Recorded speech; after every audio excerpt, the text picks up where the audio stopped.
hit her right on my wrong. Yo, we got it going on. This is for the culture. Yeah. Hey, yo, we got it going on. I bring my niggas together, we transform and become the Voltron. Yeah. We hit her right all our wrong. Hey, yo, we got it going on. Yeah. Went through the fire, but it lit up my fuse. I'm blowing up like a bomb.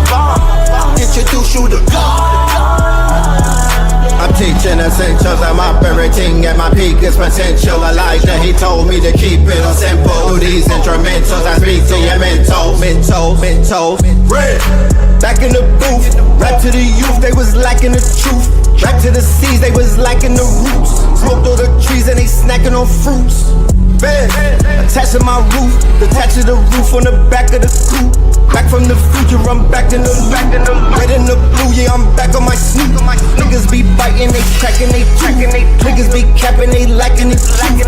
Put a toe tag on the back of they boot. Battle with nukes, I'm attacking, they tricks. I wrote these bars in Sumerian text. The legends of Mu, I'm Sumerian sets. It was written in Targaryen text. Came to conquer all my variants. Yeah, we got it going on. I bring my niggas together, we transform and become the Voltron. Yeah. We hit her right all our wrong. Hey, yo, we got it going on. Yeah. Went through the fire, but it lit up my fuse. I'm blowing up like a bomb. Introduce you to God. Back on the mic, was dead on my back, now I'm back on my life. Came back from the future, went back to it twice. When I rose out the grave, they said that dude is Christ. I'ma shine like a star, I'ma twinkle, twinkle as I light up the sky. The whole world was watching on the night I arrived. The Messiah's here, I guess it's finally time. I swear that I hear every prayer that you say. I was there every day, Chat, what the hell? Really? They got a pillar at the Vatican. Pope Pablo, where you at? You either fight or run. Life a game, I feel like I won. Hey, yo, we got it going on. I bring my niggas together, we transform and become the Voltron. We hit it right all our wrong. Hey, yo, we got it going on. Yeah. Went through the fire, but it lit up my fuse. I'm blowing up like a bomb. Introduce you to God. From the quantum shadows, a traveler emerges. Fly Sinet, the multi-dimensional hacker, living his hero's journey. He joins the Pantheon at AI Masters Workshop, November 1st and 2nd. Hosted by 363 Empire, with Red Pillar and Seven Bomar. Tickets, lock yours in, now. This is the law of mental command. It is the understanding that you are not a victim of your thoughts, but a commander of them.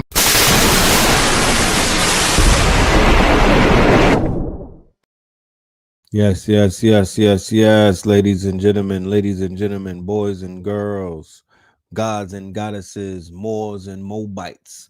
Welcome to another episode of Third Eye Thursdays. You are now rocking with the best. Yes, this is your brother Red Pillar in the building.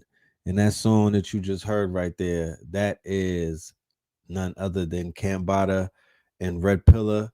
And the song is Got It Going On off of the Voltron soundtrack. Voltron soundtrack volume 1. Red, was that you or Blue in a Diddy doc at the City College saying it was a massacre?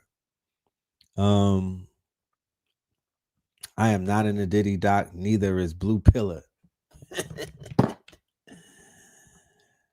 I am not in the Diddy doc, and neither is Blue Pillar, ladies and gentlemen. Please, I don't want you to be misunderstood. I don't want you to think you seeing things. I am not in the documentary. Let's be clear.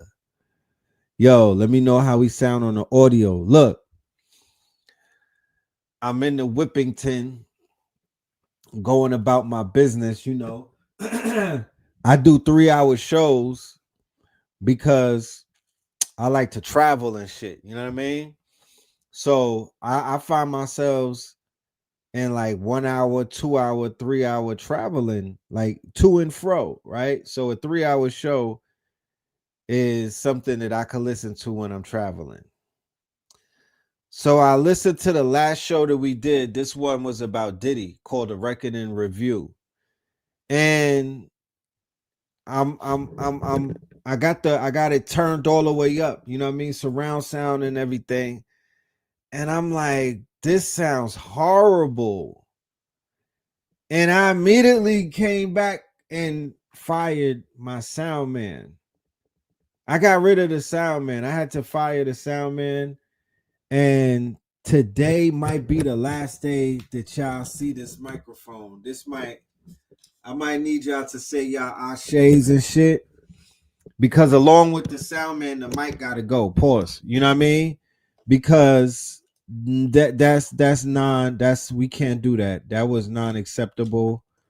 Sound man got packed up. We sent his ass back to Bingham. Sound is everything. You smell me? Sound is everything. So we went ahead and got a new microphone. And today is the last day that you're gonna see this microphone. Y'all gotta say y'all graces and this guy is out of here. Because what's happening is not the microphone. The microphone the mic sounds great. Yeah, the mic sounds great. It's switching. There's something going on inside of StreamYard that the microphone is switching from this microphone to the microphone on the webcam, and then another microphone that I used to have plugged up on my Rodecaster. So what's taking place is I'll just be talking sometimes, maybe when I do the sound effects, or maybe when I play video, like a video, it's switching the microphone. So when I'm speaking, I'm not realizing that this microphone is not the microphone that I'm talking into. And when I listen to it on a car, on a stereo in the car, I'm able to hear the differences. Profound things are being said throughout the program. The audio needs to sound a effing one. I actually need the audio to sound like I'm in the booth, y'all. I need it to sound like I'm like because real talk, think about it. Really think about it. The audio from these shows are gonna live on forever. People might even put beats underneath the shit. People might take this audio and put it in the intro to their movies or documentary. You know what I mean? Like this gotta sound good, man. This shit needs to sound crystal clean. I say a lot of slang words. Sometimes I'm saying words fast. I got that New York repertoire. You know, I'm talking about, all of that shit. I need y'all to hear the crispiness and everything that I'm saying. I need every word to come out clear. I got a New York accent. So all of that shit is important. Yeah, we're gonna switch the mic up. We switching the mic up. All of this shit is about to switch up. You feel me? After the great hibernation, y'all are gonna see a whole bunch of new things over here on KTL. We got some big announcements that we're gonna be making throughout the weeks and whatnot, leading up to the countdown of 2026. By a show of hand, how many of y'all are preparing yourselves for the end of the year review? You know, I do a review every end of the year, usually on New Year's Eve and whatnot. This year is no exception, my genius. I've been working on a flyer and cracking myself up. The shit is hilarious. You should see how I got Candace Owens looking.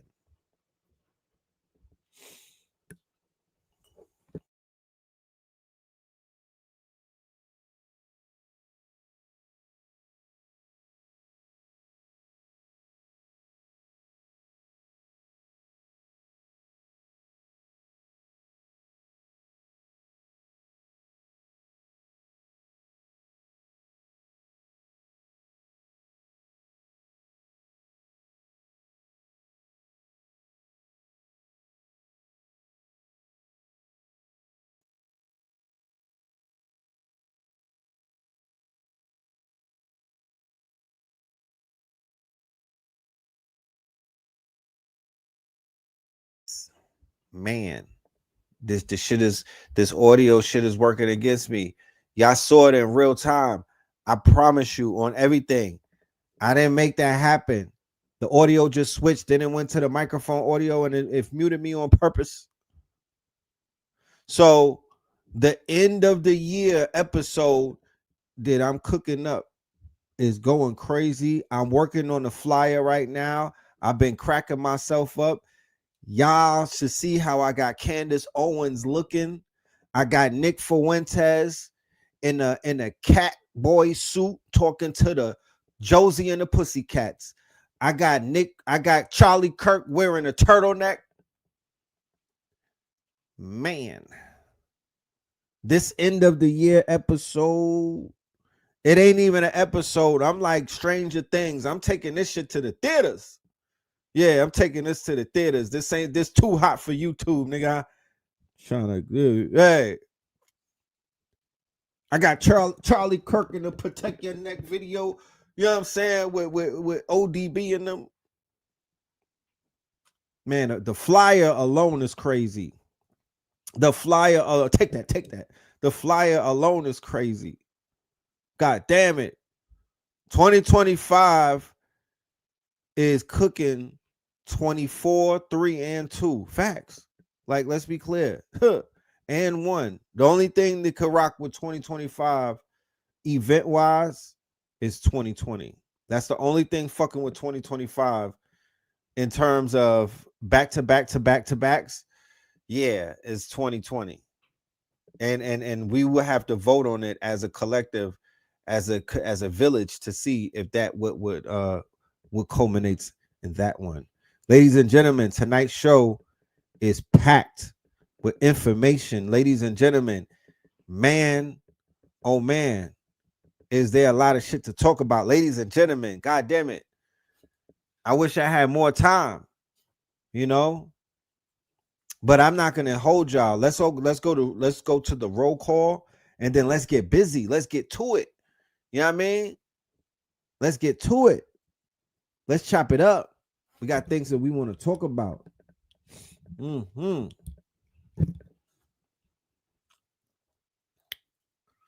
Let's see who is in the building tonight. Shout out to everybody. Do y'all know that we are gearing up for a winter solstice conference in Atlanta, Georgia, ladies and gentlemen? Do you know that we are gearing up for a winter solstice conference? That is next weekend, ladies and gentlemen, or as we would say, next strong end. We are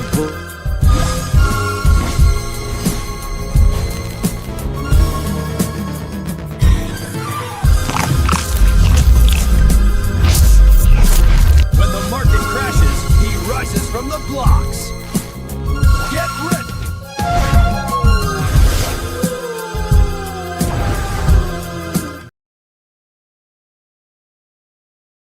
We got the legend, the one and only, Chicago's finest, ladies and gentlemen, for the first this year in the ATL, teaching crypto, teaching Web3, teaching assets in real time. The legend, Chicago Crypto, in the building on Friday, December 19th in the ATL at Spin City headquarters, ladies and gentlemen, in East Point. I need y'all in the building. I need y'all in the building. We got ATL in the building. If you in ATL, I need y'all to pull up on Friday, December the 19th. And then on December the 20th, we got Spin City in the building doing a whole real estate and AI lecture. And then on the 21st, we got Ra Aku and Ras Ben.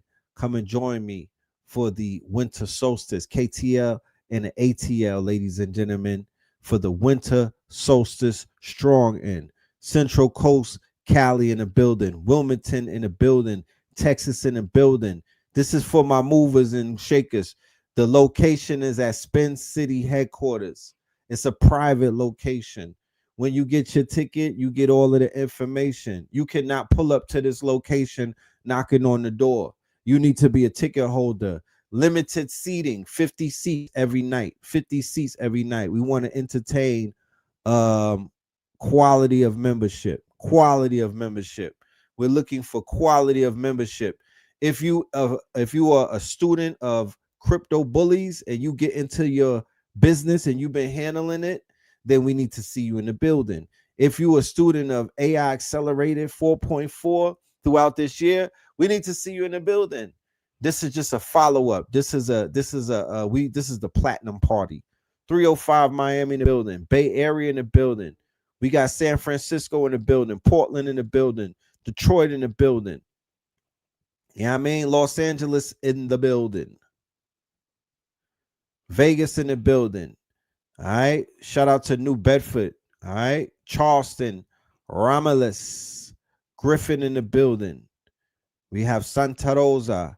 But I promise you, I'm going to put a video up of the land that we'll be doing the video when we do the commercial. You'll get to see the land. Literally, my bro, Spence City has cooked up 13 acres that he is in control of in the state of Atlanta. Just like that. But why y'all been seeing him on the internet? While we been catching up with the brother every Tuesday, the brother been making major moves. So the first event at Spence City headquarters is going to be the Winter Solstice event featuring Red Pillar, Splice, the God, Splice is in the building, Chicago Crypto Block Bully in the building, Ra Aku in the building, Ross Ben in the building, and my brother Giant in the building, and special guest, of course. And we have the host that will be holding it down. Okay. We have the Vibe Priestess. She will be the host. All right. The Sister Santee, the Vampire Slayer. She will host this strong in. Okay. We got DJs in the building, music in the building. We might even do a headphone party that weekend or that strong in. Yeah. Lit. Wilmington in the building. Chicago in the building. Jamaica in the building. Town Business in the building. So yeah, just you'll be hearing about that from this point on leading up to Friday. I know it's very last minute, and promise you, moving into 2026, we will have we'll be announcing events 2 months to 3 months out. This is spontaneous 2025. This year is very much in your face type of shit, you know? So I want to take credit for that. I'll wear that one. You know what I mean? I've been doing a lot of last minute on the spontaneous type of things, but this year is moving fast. I don't want to make no excuses. Time is just moving very fast, you know? But for those who are moving fast and you could make it, well, you have been invited. Let me put the link up right there on the QR. You could click on the QR code right above my head, put your camera on your phone over it, and go ahead and get your ticket. We're also going to be offering a live stream access. This, however, is not a lecture. This is a workshop, and it is not going to be free. But it's not going to be, quote unquote, it's not going to break the bank. It's not going to break the pockets. And it's damn sure not a money grab. They doing shit for $3,000 out here for 3 hours. They doing AI workshops for 30, and you get to see the AI clone. You don't even see the human, right? They doing AI workshops where you get to talk to the agents. You don't even talk to a human. They doing $1,000, $1,500 AI seminars, and your ass is just watching some Canva videos. So yeah, come and get some food, come and get some networking, come and lock in with people that are really making moves and doing shit, making things happen. Look, we on 14 acres. This niggas is not squatting either. This is on real, you know, we're gonna show the deeds and everything. This is black men owning things, you know what I mean? Sovereignty in real time. So nobody could go into 2026 ever asking Red Pill, yo, what army do we have to protect our land? Like, I understand that that's a popular cop out red herring that people have been taught to use. There's a few things that people use in their language. When they say it, you know that they are. It's similar to when the Chat GPT hallucinates. When they say it, you know that they're hallucinating. It is the human linguistic equivalent. It is the MPL equivalent to the AI hallucinating, and you reading the response and saying, yeah, this bitch is the Lulu. This shit is going Lululemon on me and whatnot. Well, before AI came along doing that, humans were doing that, okay? And when humans do that, it sounds like some of the things that some of these people be talking about. Yo, how are we gonna get land? Who's gonna protect it? Nigga, a pit bull and this thing called AR with the number 15 behind it. And then to make matters even more situation, the spirit is going to protect you. And then before that, if that doesn't work for you, there's a thing called a drone. And if you need a drone to hover above, and then they got robots coming out of Temu, Alibaba, and Tesla. If you need to order a robot, then get that. If you got the chips to pay ex-soldier from the GI with the GI Joe bill to stand guard, my nigga, while you collect your mail, then you go ahead and do that. Me, on the other hand, I'm gonna let it all hang out. You know what I'm talking about? I'm gonna just roll the dice and build on a whole bunch of acres without no security. Okay. With a maybe 2 or 3 cane corsos and some motherfucking ring cameras. And if I need it, I will activate the killer drones. Okay. So tonight's episode, we're going to cross that desert sand and we're going to officially cross the threshold to whereas we now have entered into a world or into a society where the reality of AI being used as a weapon is now a household thing. But from after you watch today's show, you're going to realize you're in a new world. What's her name? Dorothy. Yeah, you're not in Kansas anymore. You know what I'm talking about? So we now live in the world. I live in that world. I'm going to bring you into that world. I live in the world where I woke up and I saw Pistol Pete, right? The head of the War Department with a commercial about AI. And he said, this is the manifest destiny. And he said, we have now turned AI into a war machine. And he said, in conjunction with Google and OpenAI, we want to announce today that our new manifest destiny is going to be artificial intelligence as a weapon. And the War Department is going to adapt it ASAP. That's what he said, right?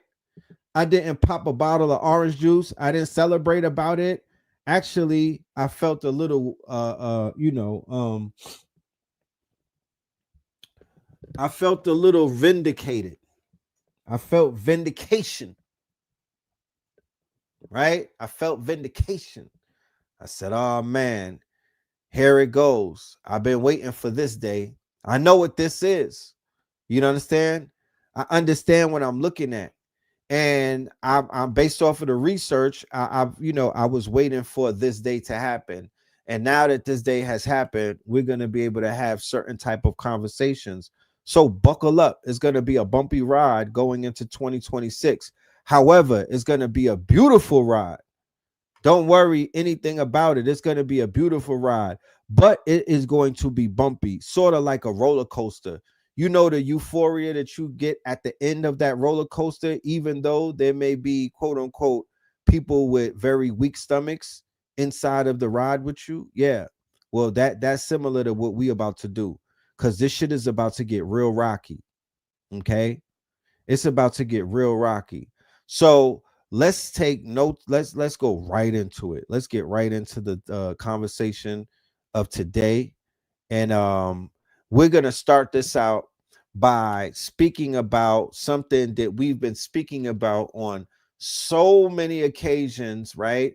And to be honest with you, it will qualify as the person of the year, because I know that Time magazine gave the creators of AI the person of the year. Yes, yeah, you heard it right. For the year of 2025, Time Magazine named the creators of artificial intelligence as the person of the year. And yeah, you guessed it, there's not one piece of chocolate in that picture. You couldn't even use Banana Pro to edit it and put a Negro in there. No, there's no melanated people in that bitch.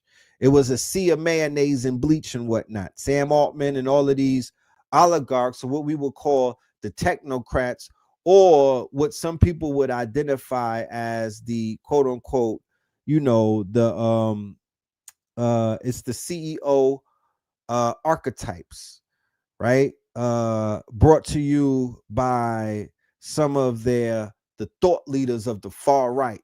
Okay, some of the thought leaders of the far right, right, which are their version of Bobby Hemmett and Phil Valentine. These are the ones who have influenced the oligarchs that are in power on the far right. I want to paint a picture as to what that exactly means. If anybody saw the movie, if anybody grew up and were fans of the TV show that turned into a movie that went by the name of G.I. Joe, right? G.I. Joe had a very interesting character, right? When they got into the character arcs and whatnot, their choices of villains in particular, okay, were very much more interesting than the heroes. There are a few comics, there's a few cartoons back in those days that really began to program my generation into rooting for the villain and identifying with the anti-hero. You know what I mean? A-Team, you know, Cobra Commander, you know, the niggas that was in Voltron. You know what I mean? Remember homie with the Dominican press? His shit used to be tailored. The villain that was in Voltron. Yeah, son has swag. You know, Destro, Cobra Commander, Serpentor. Like Destro came out from a billion. Destro and them and Cobra Commander and them, these were oligarchs, right? They were the equivalent to Peter Thiel. They were like they came out a billionaire. Some of them came from bloodlines like Epstein and shit. Some of them were like billionaire playboy bloodlines and jet setting, coke dealing, dark web, deep state operatives. You know what I'm saying? That's Cobra Commander, right? And then Zartan, Dr. Mindbender, like we were real. We got hip to way before Metal Gear Solid and all of these other things. They gave us the lore of G.I. Joe, right? Now keep this in mind. You got Thundercats. That's an alternative universe, right? That's the Thundercats. That's cool. You got He-Man. That's still an alternative. That's fantasy. That's cool. You got Transformers. That's robots and whatnot. That's cool. And that's a little bit out there. The ones that were very much relatable was G.I. Joe, because the G.I. Joe universe, they related to that the most, right? They related to that the most. And then you got into your metaphysical, occult, spiritual bag, and you got down with Mum-Ra, you got down with Thundercats, you got down with Voltron, the robots, you feel me? You got down with some Atlantean, Lumerian lore, right? But the real, He-Man also, it was lore. It was still giving you, that's like Bobby and Phil type shit. G.I. Joe was like Malcolm and Martin and fucking, you know what I mean? It was more to the ground. We were the bastards of the party. These were the Vietnam was still fresh. We could still smell the Agent Orange in the air. Gorgonites, right? And all of the cartoons dealt with the psychology of all of that. This is a perfect segue to say that look out for that Imaginarium on the horizon. We're gonna play a clip from the Imaginarium. That's coming in January. I'm taking December to let everybody get they tokens ready. Get your budget up, get your tokens, and get your AI skills. Sharpen your motherfucking swords. Cause starting January 1st, we're going into the Imaginarium realm. We're going into the upside down world where we're gonna be creating shit from the fourth and the fifth dimension. We're gonna tap into we're gonna tap into some shit like the psychonauts. We're gonna tap into the upside down world, and I can't wait. I can't wait. I need 100 of y'all to start with. We're gonna cap it at 100. We're gonna cap it at 100. So walk with me. All right, walk with me. If you want to make history, walk with me. We're going to revisit the comics and the cartoons of Generation X, my niggas. If you want to defeat Vecna, we're gonna have to go back in time. We gotta go back to the fantasy complex industry and walk into the upside down world of 85, my niggas, 84 and 83. And those cartoons got mad clues, Easter eggs, what they call it these days. But the G.I. Joe episodes, I need y'all to, and this would be a great way to understand the psychology and to go into the minds of the Vecnas, because as I watch Stranger Things and I'm learning about the whole lore of this, that's one of the best written shows ever. I don't give a fuck what nobody says. Yeah, they showed us the upside down world in the Pirates of the Caribbean. And the Pirates of the Caribbean is the Moorish pirate saga. Please be clear. My nigga Johnny Depp is a Moor. He is a Moor. Okay? The Black Pearl. He has olive skin. He's an olive complexion, pirate. He's a pirate of the Caribbean. A Morisco. He was fighting against the crown and whatnot. I mean, that the whole Disney series, National Treasure, Pirates of the Caribbean, all of that shit is lore. We all gotta watch that. We all have to have. We need to bring back this whole watch party, book club, watch club, like on some real shit. You know what I'm talking about? He was swarthy. Thank you. That's what he was swarthy. So he was a description of the swarthy pirate.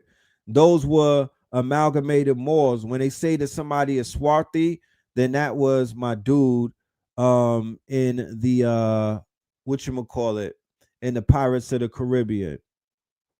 All right. That's that we have to watch that. If you ain't watched the season, then I would suggest that you get on top of that and watch that. I'm gonna get to the Welcome to the Dairy. I know I gotta get to that. I know they got bars in that too. We gotta take apart a lot of shit. I might even give you out an 8-hour lecture. You know what I mean? I might even give you out an 8-hour lecture where we unpack the 80s cartoons. All of these shits got to get decoded. It's time. We got the tools now. It's time. And Christmas is coming early, niggas. I promise you. Christmas is coming early, my niggas. Silverhawks, Mask, all of those secondary ones. We're gonna unpack all of that, but there's the top 5 that we got to get to. Silverhawks, we're gonna definitely get to Silverhawks. We're gonna get to Mask. You know what I'm saying? We're gonna do Darkwing Duck. We're gonna do a bunch of shit. We're gonna do Inspector Gadget. We gotta revisit Star Wars. We gotta revisit Aliens. I saw the new Aliens where they really showed you I saw the new Predator where they Gargoyles. We gotta do Gargoyles. We gotta do Go-Go Gadget. Akira. Yeah, so when we gonna find time to do this shit, bro? Like, when are we gonna find time to do these things? Because These things need to get unpacked. The research that's coming out that talks about if you go back and change your past, you change your future. We got to go back. Oh my goodness, Dark Crystal, right? This is for niggas to heal because Dark Crystal traumatized a lot of people. So what about the children that were going through trauma when these cartoons were playing, right? What about the children? Look, I was a teenager, but you might have been a baby, and there was trauma taking place when these cartoons were on the television. We all need to go back and start unpacking these things. That's why Nano Banana and Sora 2 are the tools of 2025. Why do I say that? I'm going to do a whole breakdown with the AI and the end of the year type shit. I'm going to start doing it starting next week, right? Because Nano Banana lets you take IP archive, like, because we live in this nostalgia era, right? We entered into nostalgia based off of the precession of the equinox, based off of the planet alignment and whatnot. But the tools, right? Shout out to Hitsayu. We was talking to Hitsayu. I was talking to the guy earlier, and he wants to say thank you to all of the students who did the 4 weeks with us, right? The 4 weeks with us was crazy, right? And shout out to everybody who was a part of our workshop because it was monumental. Okay. Yes, Dark Crystal. I love Dark Crystal as a child, but that shit had me a little shook. The Wiz movie with Michael Jackson and Diana Ross, when the monkey started flying in the train station, it had me fucked up. When the witch melted on the toilet, it had me kind of fucked up. When they were singing and whatnot, and Michael Jackson was scared, I was scared with Michael and whatnot. There's certain shows that I need to go back to do some reprogramming while I'm on shrooms or while I'm breathing right or just while I'm in my adult mind and whatnot. You feel me? I used to watch Buck Rogers and whatnot. I had a thing for this white woman on Buck Rogers because her boobs was popping out. I need to go back and correct that. You know what I'm saying? I was watching Captain Kirk get purple. He was getting workers on other planets that were different complexions, family. Like, I need to deal with that because that, I don't know. I might have a thing for green women based off of that. You know what I'm saying? Based off of that. Yeah, the flying monkeys and the Wiz was traumatic to me. Howard the Duck. You know what I'm talking about? Howard the Duck on acid is, you might not come back from that, my nigga. In the original Turtles, remember how because it wasn't CGI, they had bad suits on. Them niggas had bad Mork and Mindy, bro. We got to go back and watch Mork and Mindy with a new eye, with a new set of eyes. We got to watch all of these programs because it programmed all of us. 0 to 7, ladies and gentlemen. 0 to 7. You're watching shit with the back of your head. You know what I mean? The eyes that are in the back of your head. You're watching things and you don't even know that you're watching it. You're hearing things. You're seeing things. That's why so much reckoning is taking place in the younger generations with this revelation of the Diddy thing. They want to know more. They want to know more. That's why the storytellers of my generation, y'all need to get activated. There's a new generation. There's millions of them, and they got credit cards, and they want to know about the 90s. They want to know about the 80s. They want to know about the 70s. And if you were alive, you should be using your nostalgia to tell a motherfucking coming of age picture, because there's a lot of juice still in that orange. There's still a lot of juice in that orange. Watching Stranger Things and how they weave the 80s into the background, how they were able to weave the 80s ephemera. They were able to weave nostalgia into that series with the cereal boxes, the video games, the VCRs, the sneakers, the songs. Running up the hill, Like, I am inspired. I am inspired, bro. You know what I'm talking about? Bro, I am inspired. What the fuck? This is a breakthrough year. This is the year where shit really broke through. I don't want nobody. We cannot complain about 2025, fam. We could not complain about 20. Think about this. And I was having this conversation. Nigga. Now, we know black people been on their conspiracy shit all their life. And we know that white folks been on their conspiracy shit too. Because white folks, you know, when we were on to David Icke, oh, y'all niggas still talking about movies and whatnot. Who Framed Roger Rabbit? I remember when I watched that, I thought that was the most cutting edge shit that I ever saw. Ever. Like, nothing could top that. I was like, oh, they done went. They done topped. I'm like, oh, they outdid themselves. Fraggle fucking Rock. Y'all about to make me go down the illest rabbit hole and not come back up. Like, think about it.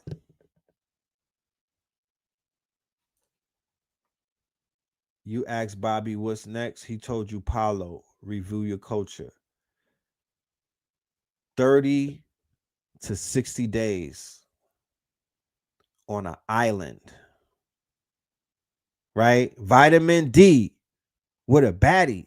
With your goddess. Plural, nigga. You got the Chinese Canal Street bag. Not in a suitcase. You got it in a $1 bag. You know the zipper shit that the Chinese ladies got? All DVDs of nothing but 80s type shit. No, you don't know. VHS tapes. The VHS hooked up to the 100-inch big boy on the wall. Running up the hill. Running up the hill. An assortment of plant-based candies. Huh? We don't do baddies. We do goodies. That's right. New word alert. God damn it.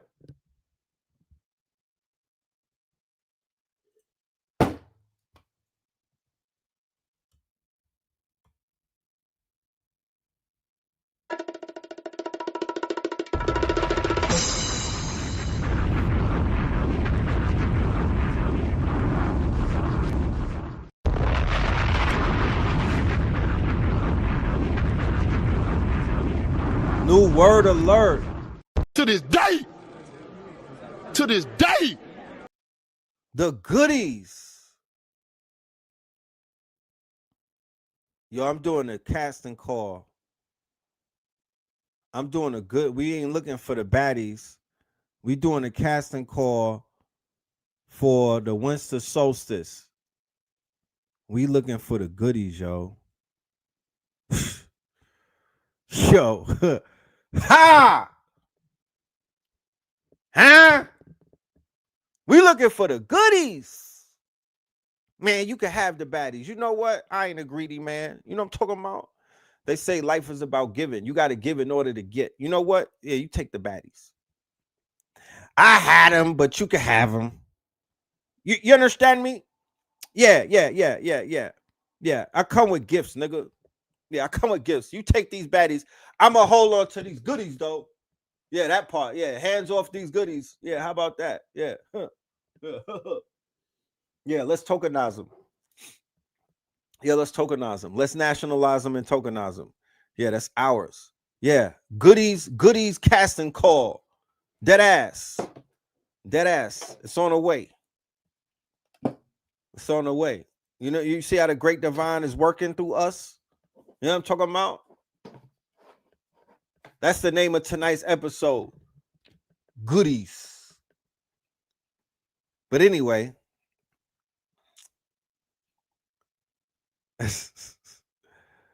Oh no, the only powder that we dealing with is in CMOS.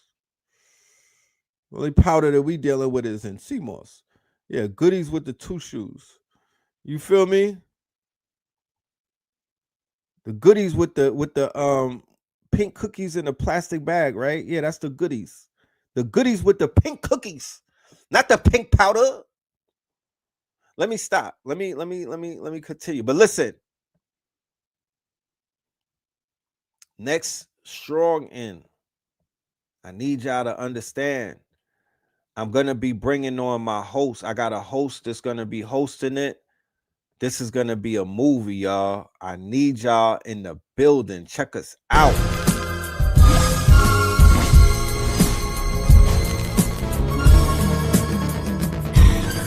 When the market crashes, he rises from the blocks. Get ready.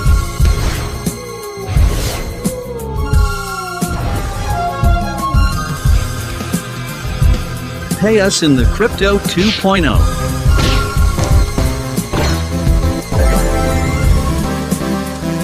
Pay us in the Crypto 2.0.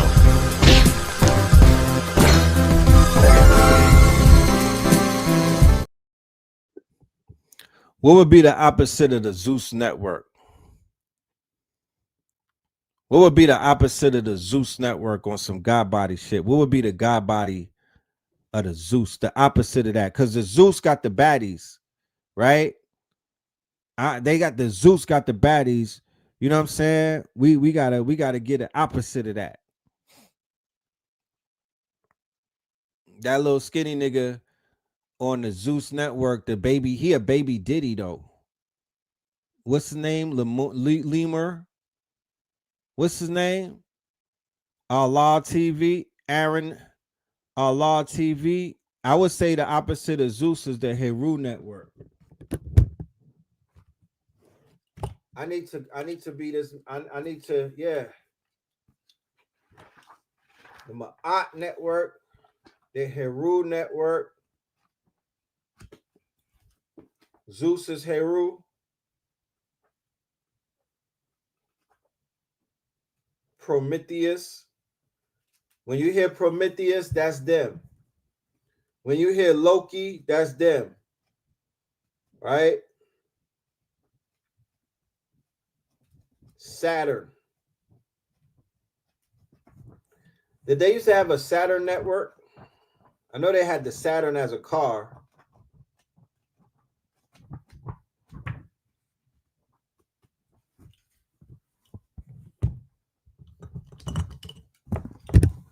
Anti-Zeus goodies. Aha, I like that.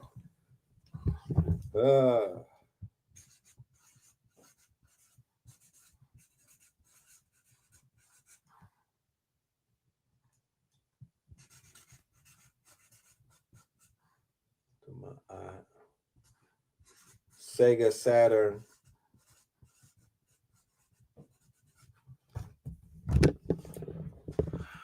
The Sophia Network. Ooh. I like the Sophia Network. That's crazy.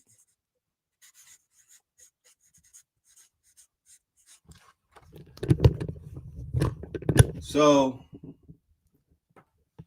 the word for 2025 is called PSYOP, right? I have realized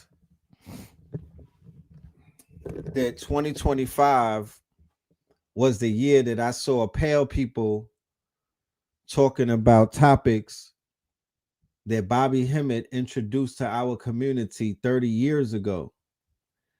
And they collectively on like a field trip, right? They all held hands, like hands across America. These are white folks, not white folk, white folks. Not the we've been dealing with white folks all our lives. Like the white folks that we used to come across, they were the ones that were our allies, were the ones that went down the rabbit hole. You know that? Do you know that we've been tapped in with what we would call Europeans and pale people or Nordics or Caucasians for a very, very long time. And the ones that would align with us and the ones that we would spend the night in their houses, they became comrades based off of the information, not the religion, right? Not on some religion shit.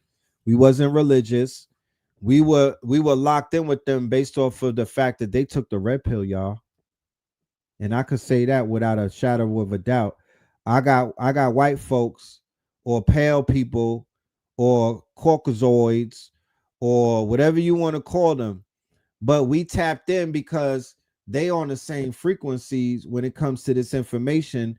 And I read white people books, and I read white folks white papers and their academic papers, and I go to their conferences.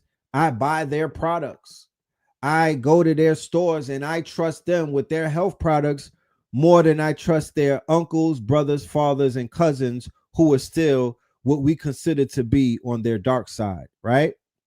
So even though I'm not trying to marry into, procreate, or have a relationship of an intimate relationship with people of, I will call my children and my 12 cousins and whatnot, although I don't have the inclination to do that, I do have friendships, camaraderies with them based off of our quest for knowledge,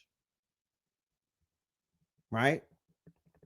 I will stand in a room with them. I will stand in a debate with them. You feel me? Because in a debate, if I'm going to use your information, if I will quote you, if I will go to your information as the foundation of my defense, if I were to go to war because I am an intellectual warlord, then you would also probably qualify to be a part of the chess game that I be playing. I might use you as a pawn. I might use you as a checkmate. I might use you as a quote unquote joker card. All that matters is the battle that you're fighting. You know? Somebody said, let me find out that you like the bread pudding over the sweet potato pie, Red. Funny. I'm just being very honest. This is super. This is just being plain. This is not even rocket scientist.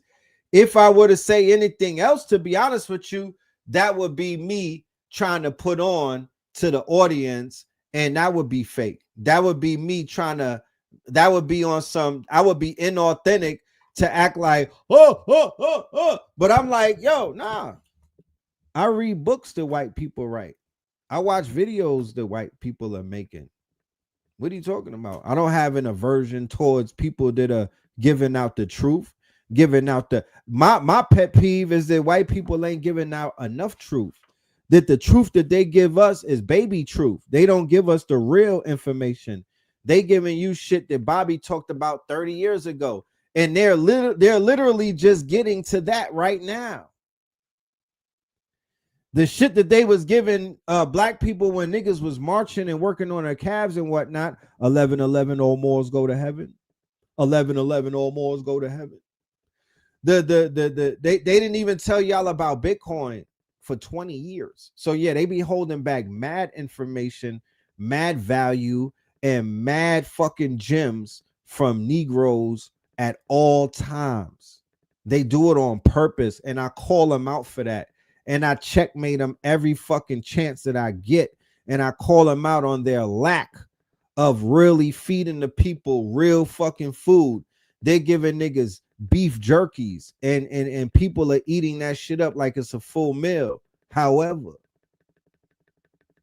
that's just my stance on people who are about the truth.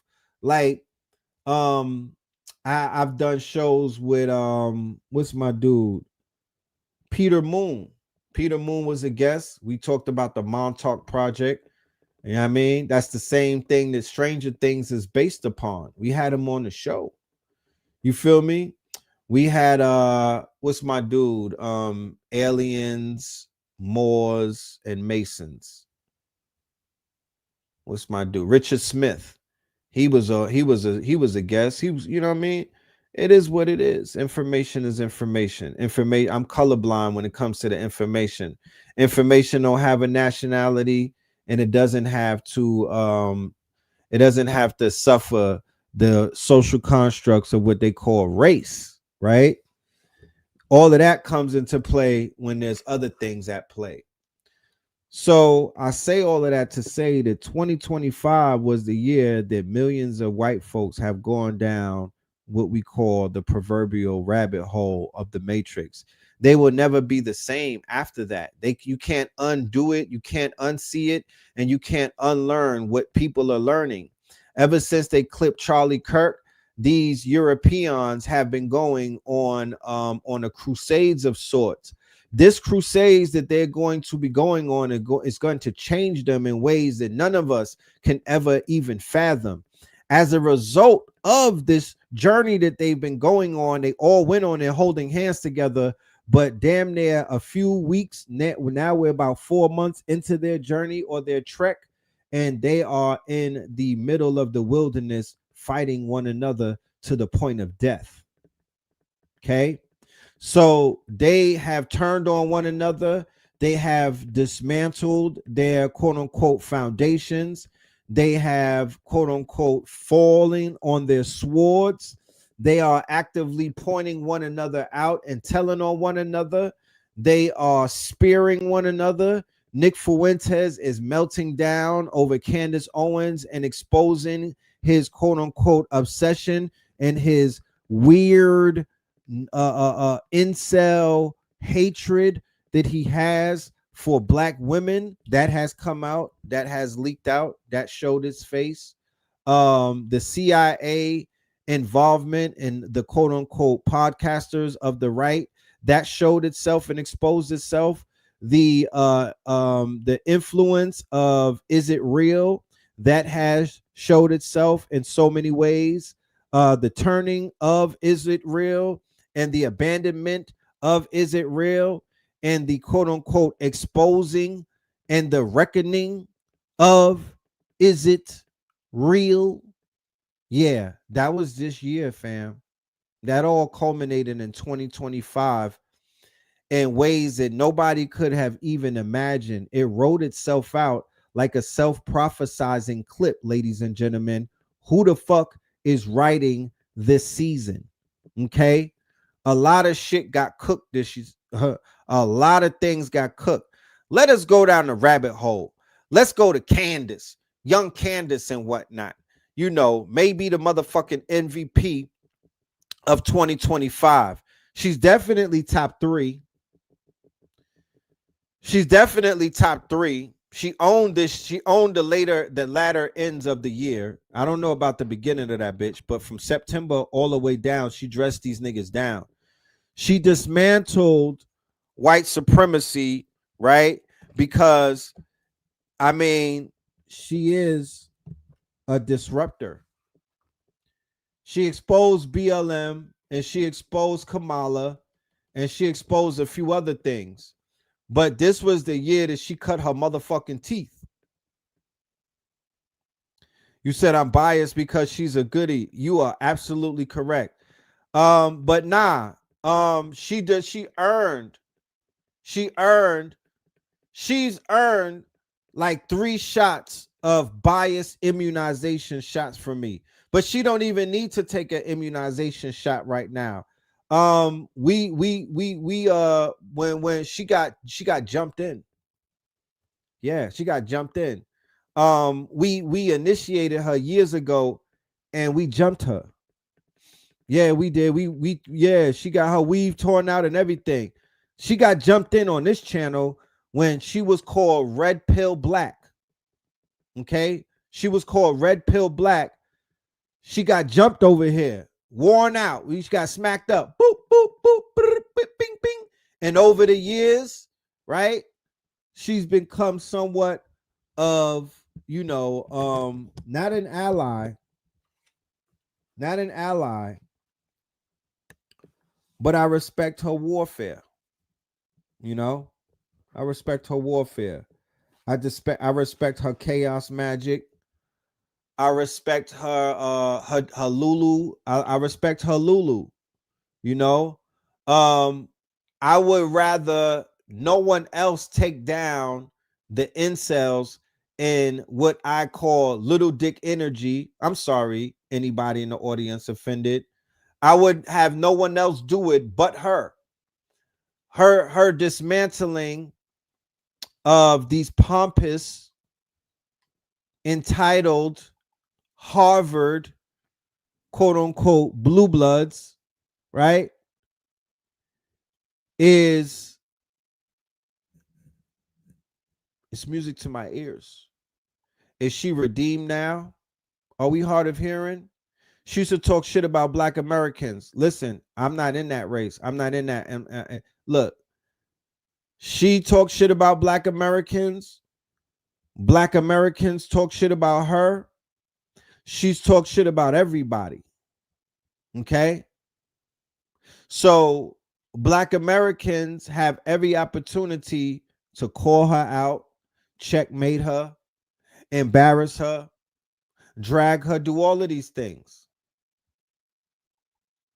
She's a necessary evil, though. And the work that she's doing, I would have wished someone else would have done it. But they did not. So whatever the fuck she's doing, I'm here for it. Is there something nefarious that could be attached to her? Meaning, could she be Sage in the TV show The Boys, who it was revealed at the end of season 4 was a triple agent working for Homelander? Yes. Yes. She has all of the markings in her to be a triple agent. However, let her fucking work. And to be honest with you, more people, in particular,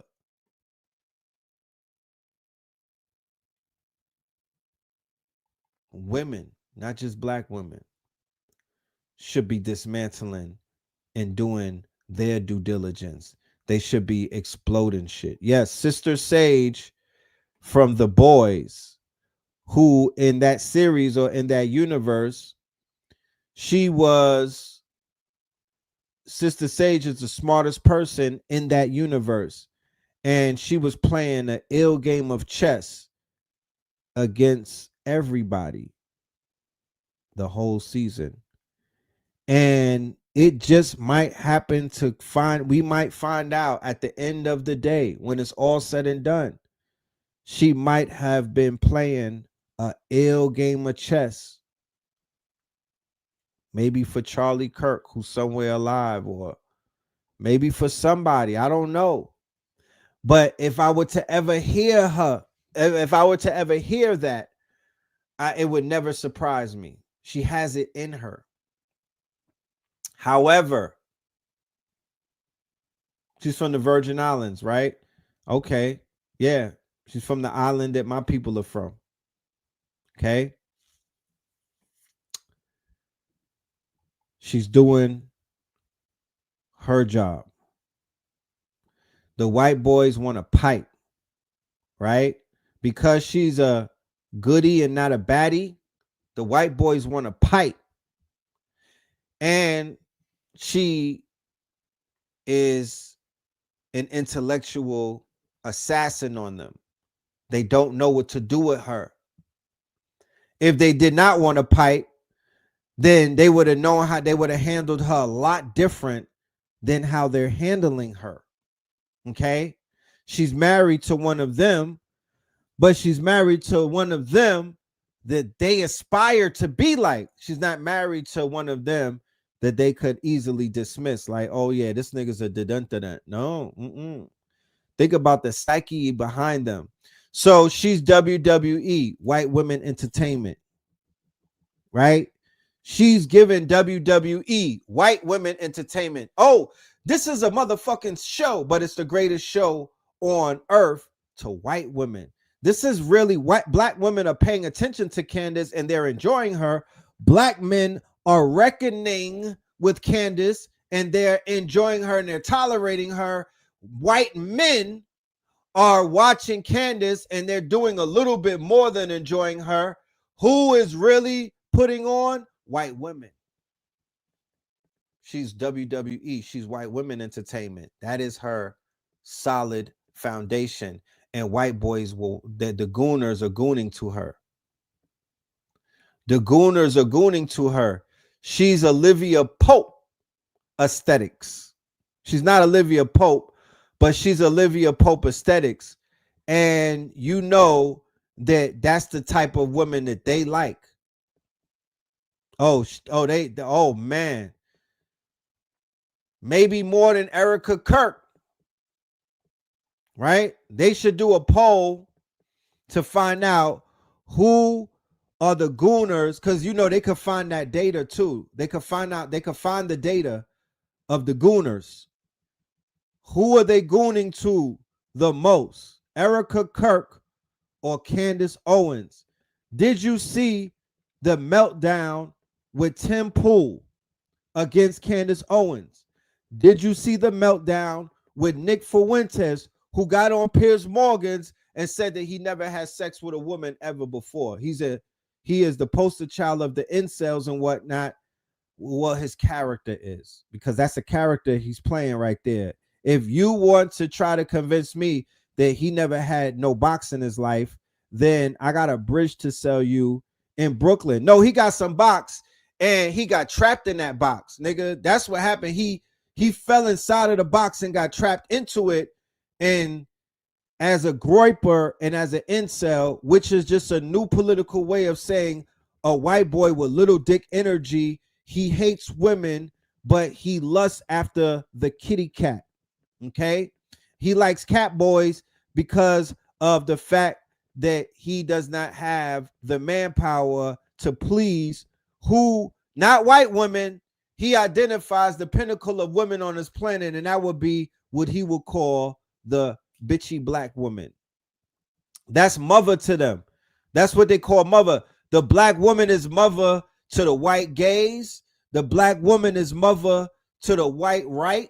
The black woman is mother to the rednecks. The black woman is mother to the white liberals. The black woman is mother to white men in power, not white women.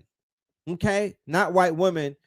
It's the black woman. Remember Diamond in motherfucking Players Club when she was in the room with the police and she locked them niggas? Y'all niggas get undressed. I'm taking over. That's what they're into. That's why the dominatrix shit goes up the way it does and whatnot. Remember, all of this stuff is still anchored in the lower self. We're in the upside down world. So this whole, especially the right wing, especially the MAGA maggots and whatnot, it's all steeped into quote unquote sexual depravity type of energy. That's why they keep summoning Epstein. They won't, just the summoning of the name Epstein is another way of saying drop down and get your fucking eagle on. And for the left side, they kept summoning Diddy and Baby Oil and Diddy and Diddy and Diddy. It's almost like an engram, right? When they say it, it triggers the lower self. It triggers your freak gene. It triggers your monkey brain. It triggers your lizard brain. It triggers your quote unquote, you know, it makes you want to smack bellies. It awakens the parasite. It triggers the mind flayer, right? They programmed all of the sex shit just into the archetype of what they call Epstein. Some niggas don't know nothing about an Epstein, but when you hear Epstein, you think about PDF file. When you hear Epstein, you think about billionaire niggas piping down young girls, right? When you think about Epstein, you think about a nigga who owned the island who was flying presidents out to get some goddamn punani, bro.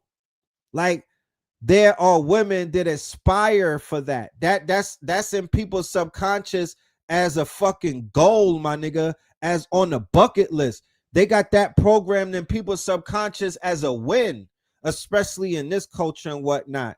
The same way they had people wanted to show up to the all-white party and see the baby oil, they had that programmed in men and women's subconscious as a win. As a win. Even though they don't say it on the surface, the mask, the face that they wear in the public, they like, oh yeah, that's crazy. But the minute they get home, they're gonna Google porta potty Dubai. You know what I'm saying? They're gonna look behind the curtain and whatnot, because they're going to Edward Bernays you. They're going to they're marketing to your lower self. They're programming your lower self. So what are they doing? It's called a psyops.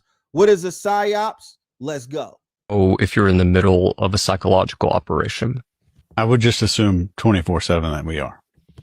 But let's go into the details. But what are the signs that something is a psychological operation specifically?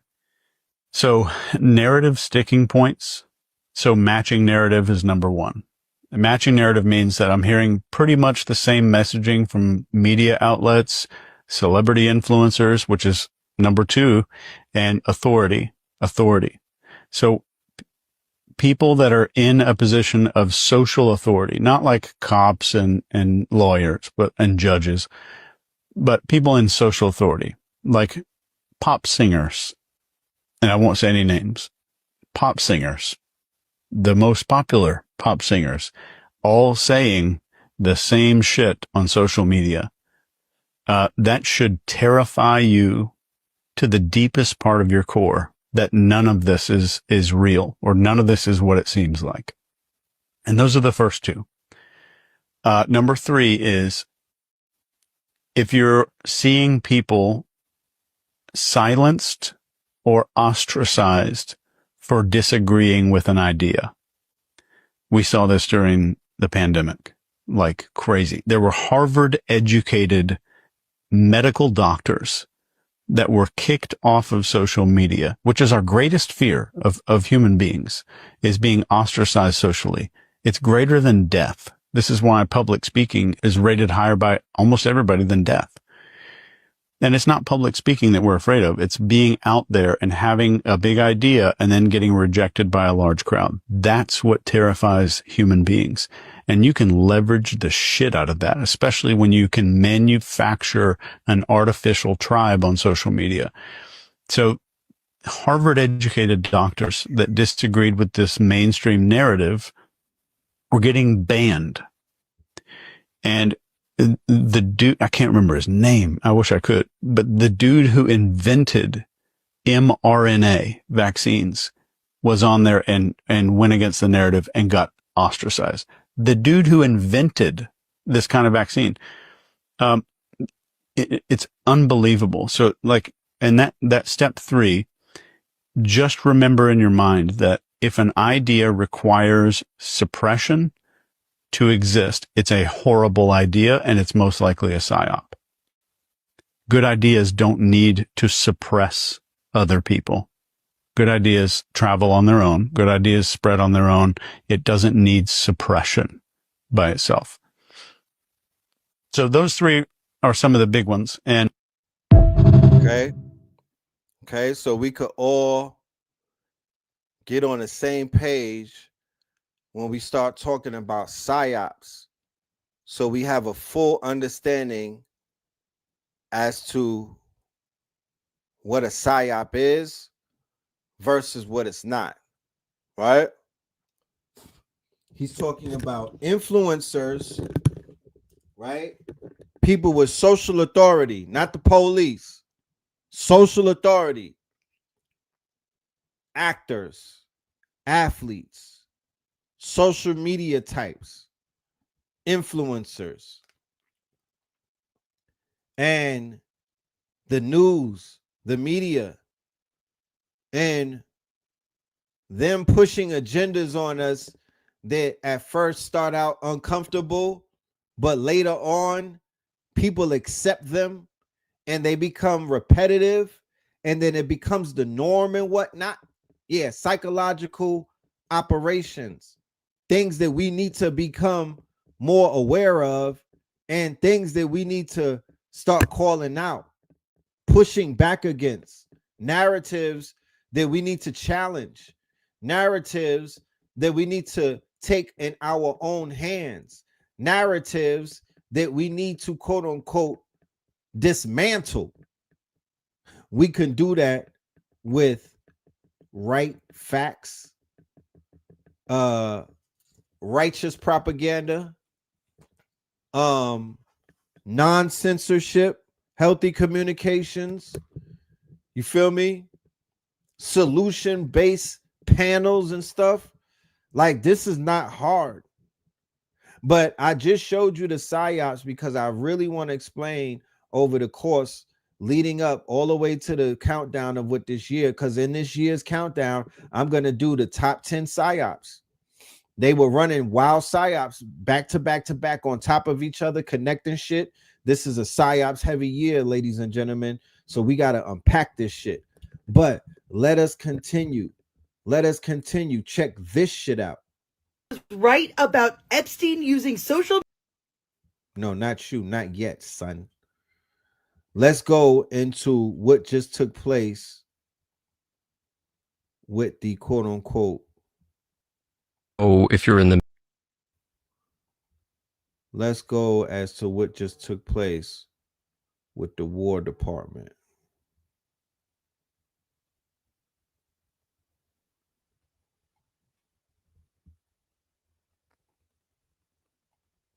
Department of War is now using generative AI, which is something I know because I was sent a memo from Pete Hegseth to all DOW employees and a source from within the DOW. Nah, it's too early for that. It's too early for that. It's too early for that. Chill, Beckwith. It's too early for that. Let's go into this. A couple of days ago, the White House released a 33-page of national security strategy. This is the new Trump foreign policy blueprint for the second term. It is some major shift, and we should pay attention to it. Basically, this document tells you that where the United States will focus its power abroad and where it will scale back. So here are some few main points in here. Number one, the United States is moving away from the idea of global dominance. Washington is admit that they cannot run everything, every region at the same time. So new approach is selective, focus on the few areas that matters the most right now, and a reduced commitment in place that are no longer profitable or strategic. Number two, the Western Hemisphere is now the new priority, and I think this is the biggest change. Latin America and the Caribbean moved to from the front of American strategic map. The U.S. won the translation, right? Because my dude's English, he be dropping a lot of information, but some of our quote unquote, some of our our foreign cousins that are out here speaking, sometimes they might have a language barrier. That's where Unc and them come in. That's where the FBA translators come in, right? So let's translate what he's saying. There has been a new quote America, the War Department, the United States of America, not the politicians trumping them, right?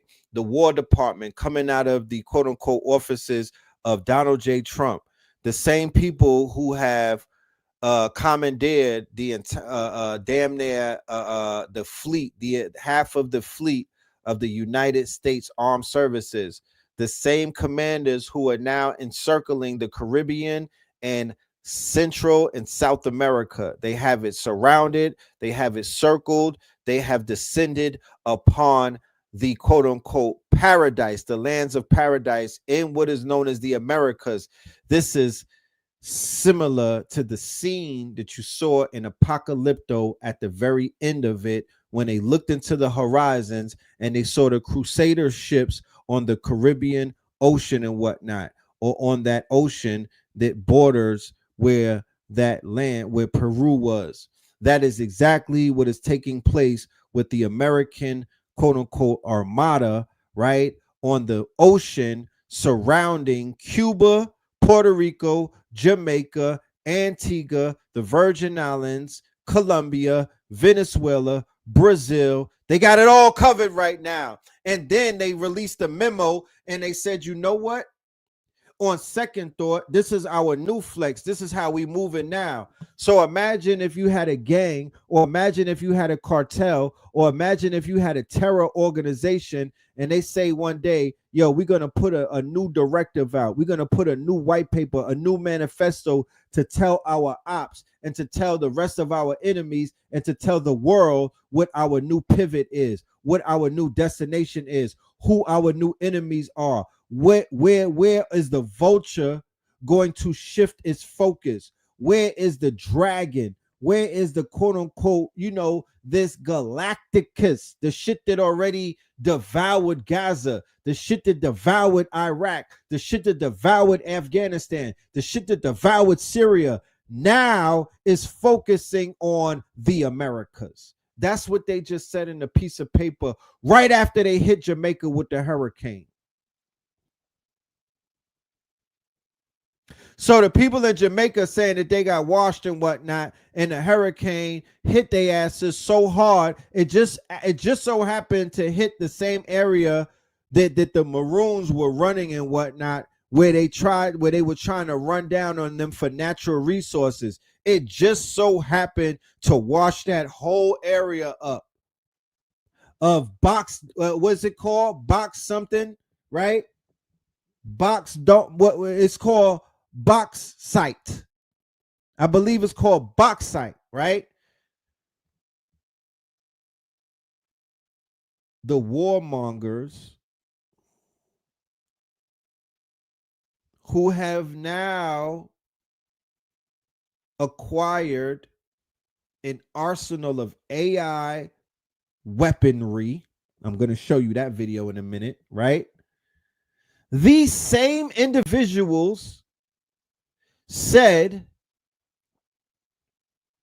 that we are switching our focus from China, from Africa, from the Middle East, and we're focusing on Latin America and Central America because we figured out that it's dangerous to spread ourselves so thin around the world and whatnot, and we just gonna wave the white flag. China got that whole area sewn up, right? That's them saying in a nutshell, China has that whole hemisphere on lock. They got that whole motherfucking hemisphere. That's all them. We lost that war. But what they not about to do, and what we not about to allow them to do, and what we're not about to sit back and just wait for, is for them to set up shop on top of our motherfucking heads in Latin America and in South America, right?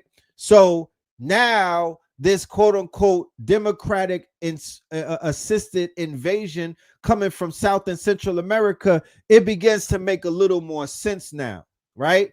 But they need lithium. They need the lithium triangle is in this area that you see with Venezuela and whatnot. They need all of those resources.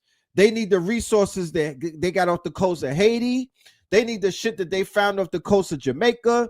They need the shit that they got more oil off the coast of Venezuela than they have everywhere else. Let me see if I got the flyer on my desktop.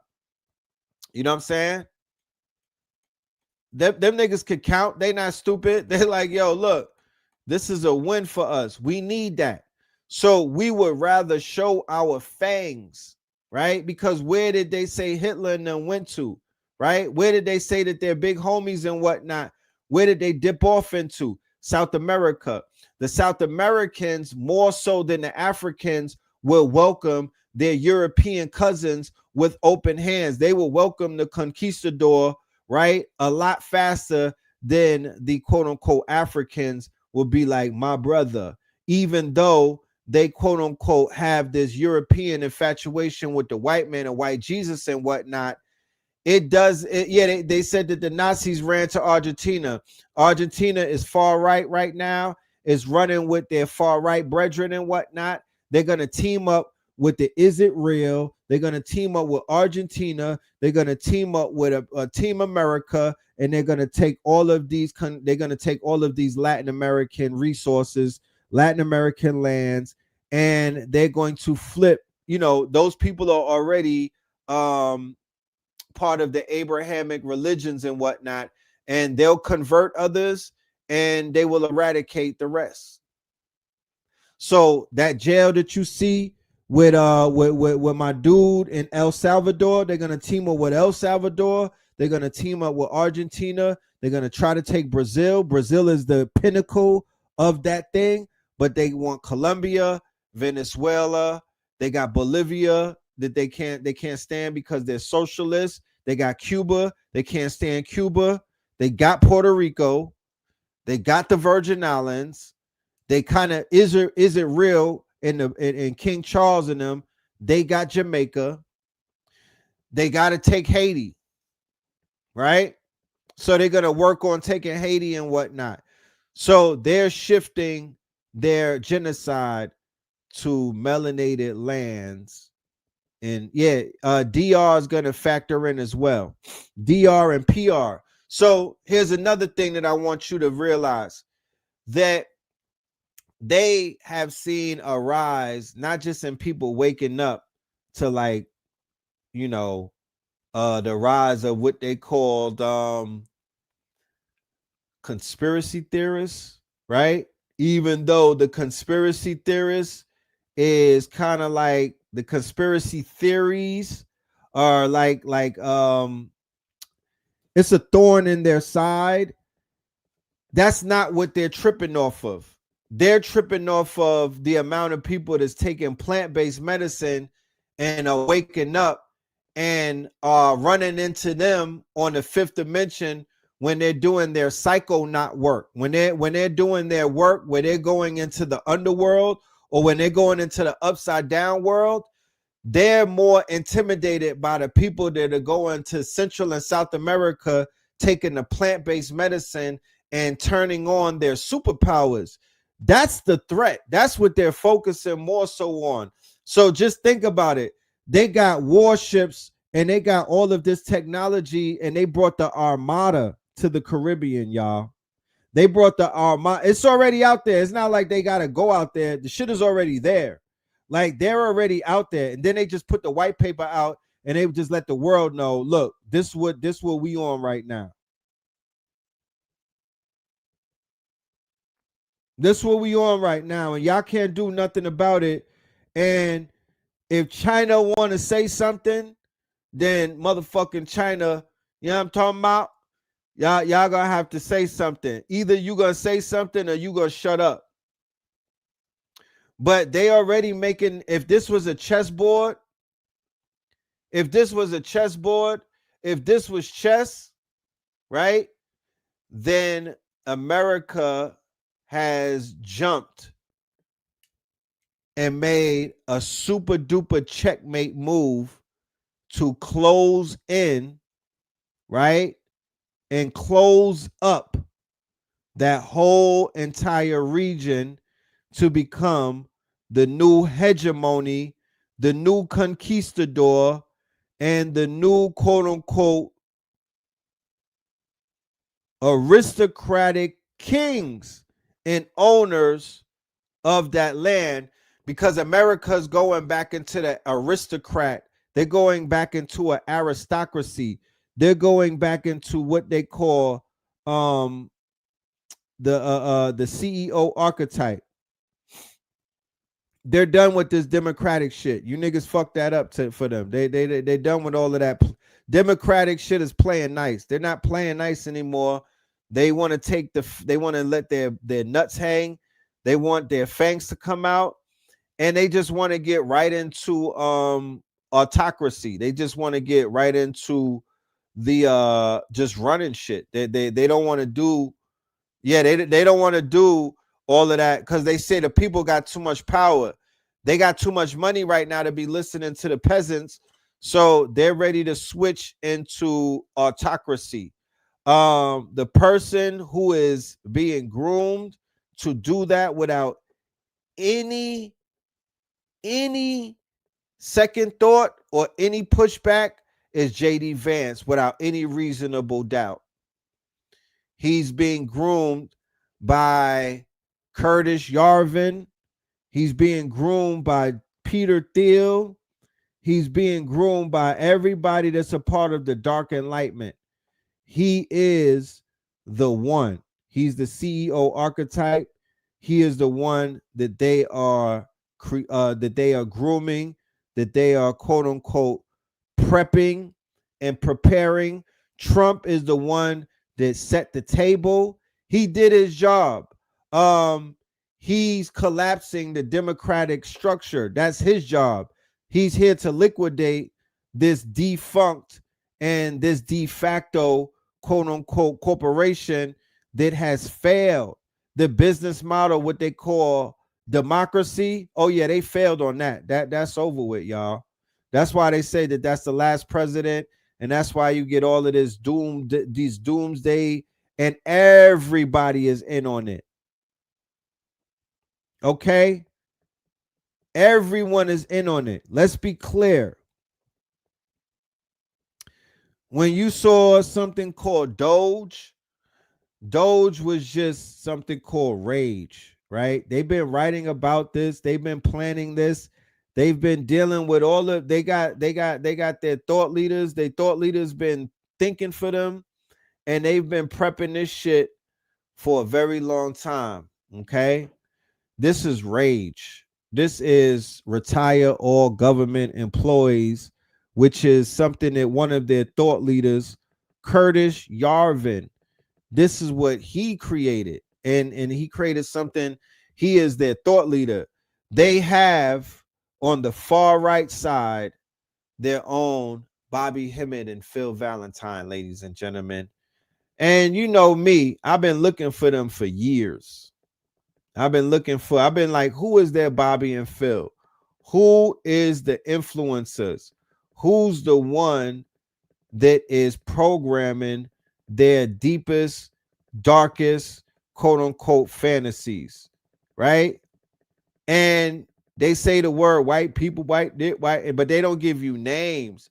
That's why I said that that I'm very wary of European allies, right? That's why I'm wary. I'm like, they really not your friends like that, because they would give you names. They're just quote unquote stringing you along. They're not giving you real talk. When black people get to talking, they're giving you names. They're giving you where you could find a person. They let you know where that person is. Yeah, they giving you, yo, this is mama house. This is his ex-girlfriend. I'm following her on IG. I know what block she live on based off of her pictures. But when it comes to the white people, it's we and it's they and it's them. Nick Land is their Phil Valentine, and Curtis Yarvin is their Panic.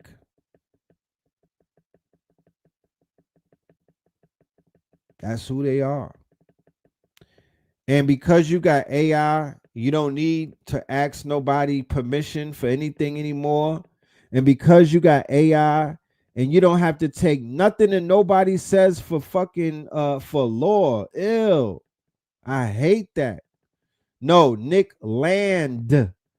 Like Moreland. Right?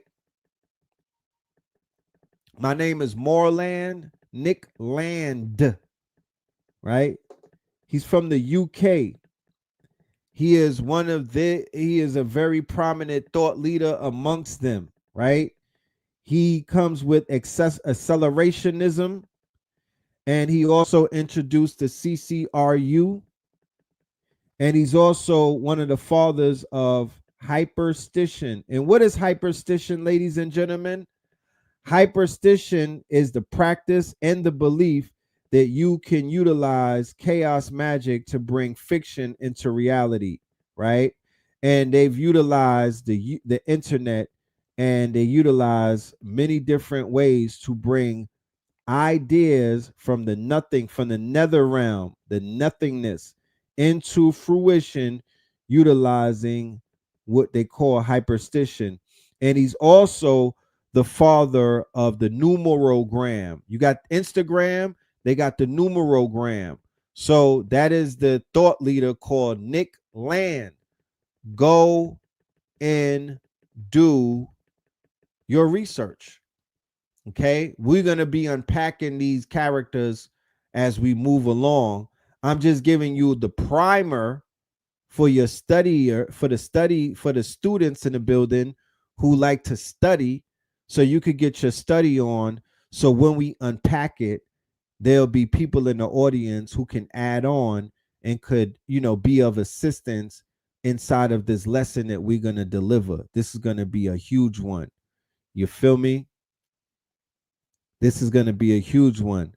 Once again, drop names. Drop names. You know what I mean? Do your motherfucking thing. You feel me? This is how you bait, right? This is how you bait the people who are really allies, or the ones who are gatekeeping the information. Who are you protecting? Right? Who are you protecting? Name some names and drop some addies. That's what we need. So when you say these names, prepare for people to react a certain way, because you're not supposed to know about Nick Land. You're not supposed to know about Curtis Yarvin, right? They are some of those people that don't want to be known, because they are a part of this hidden hand in this underground that the far right is feeding from, right? But we are here to expose all of that shit, right? But going back to the initial video, the United States government, by way of the Department of War, has now created a new doctrine for manifest destiny. And we were so distracted that we didn't even know.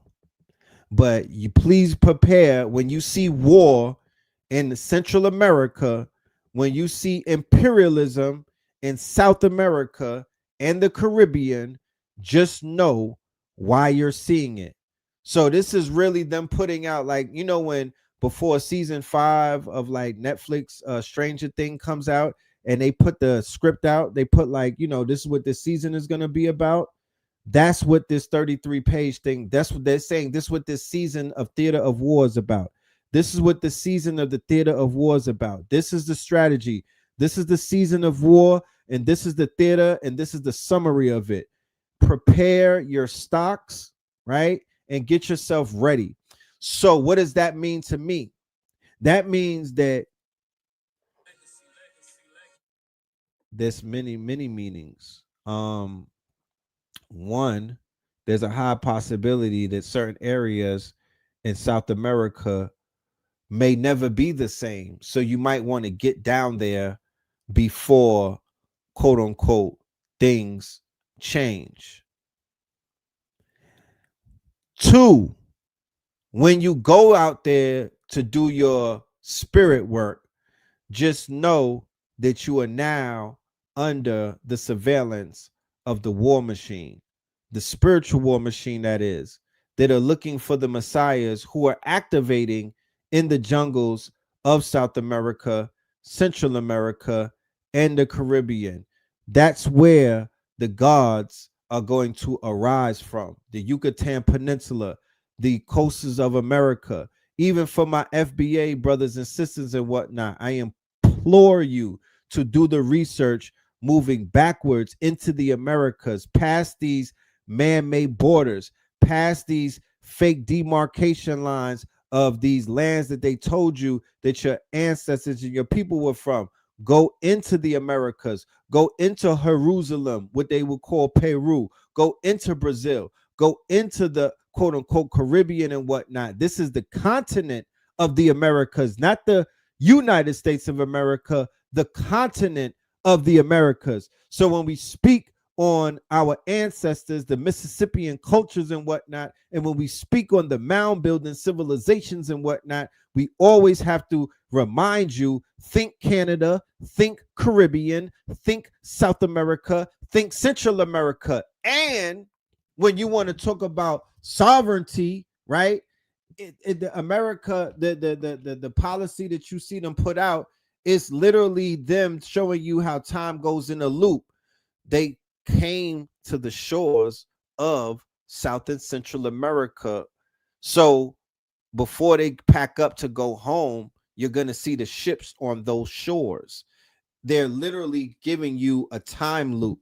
So before we get to Africa, we got to get to South America and Central America and the Caribbean. And then you go through there to Africa. You can't skip those parts. So once again, they're giving you this movement of energy, this movement of war, this movement of their quote unquote crusader machine, this movement of their quote unquote chess pieces. You got to know what you're looking at. If you don't know what you're looking at, if you're buying into the psyop, if you're buying into the programming or the propaganda that, oh yeah, we're trying to slow down drug boats coming out of Venezuela. That's why we brought the Armada over there. No.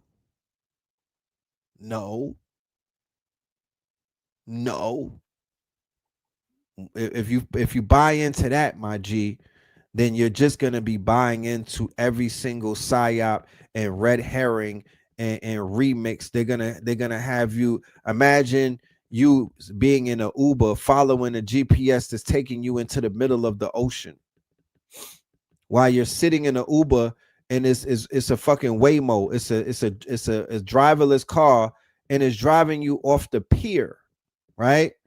That's akin to you following what these motherfucking people are telling you at every wake and turn as they consistently lie to you. Because if they tell one lie, they got to tell a million of them.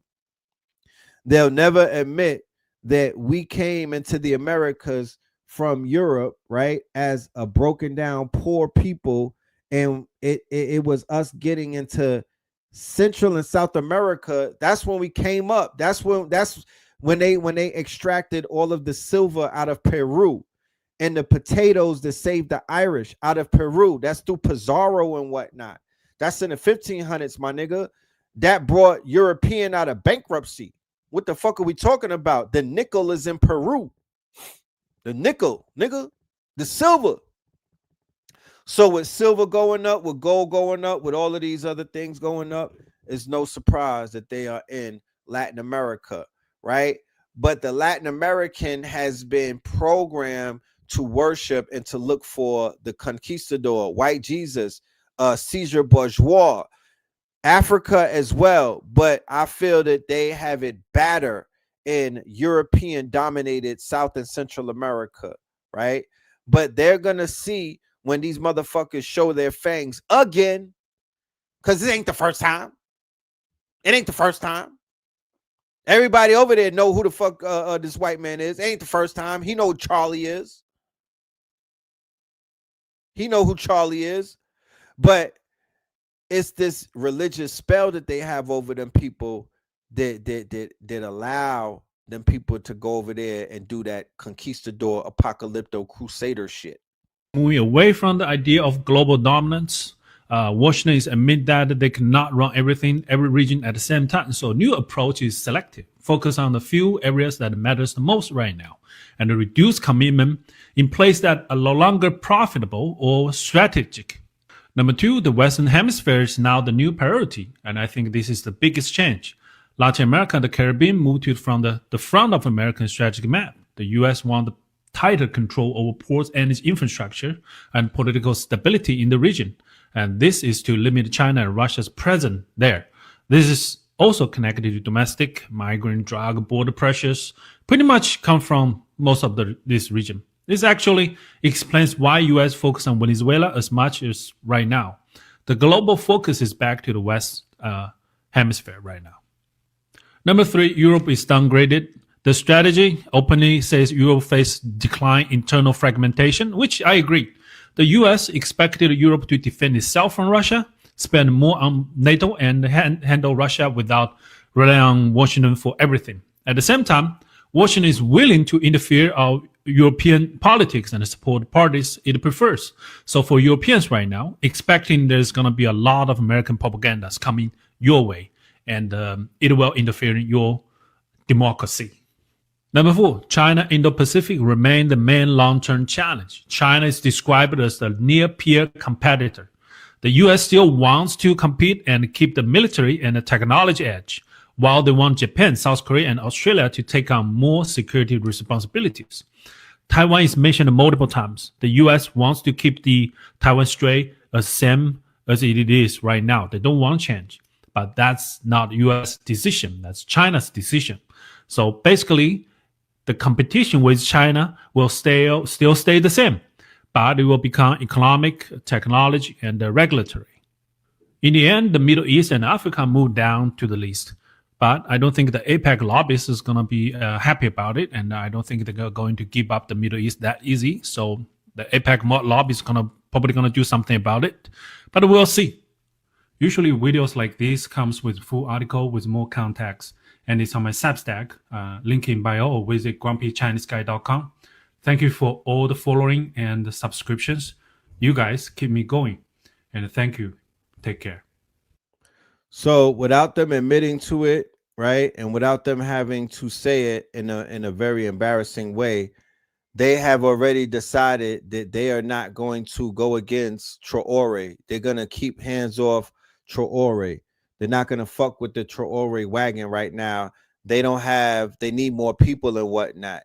They need conquistadors from South America to recruit them for their war in Africa and whatnot. They need crusaders. They need some Christian niggas, some motherfucking they need to flip some niggas over there with some chancletas and over there. You know what I mean? They need more bodies before they go into Africa and try to take the Sahel back.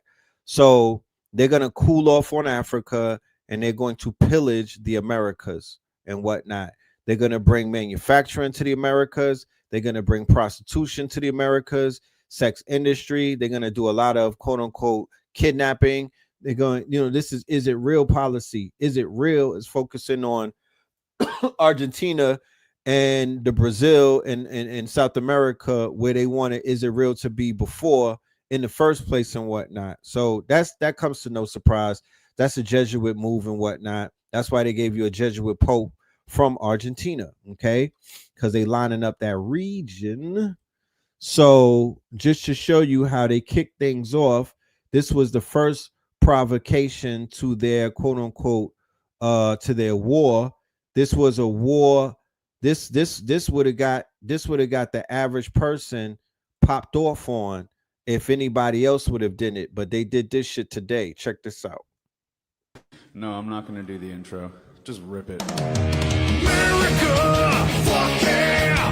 Coming again to say the motherfucking day, yeah, America, fuck yeah!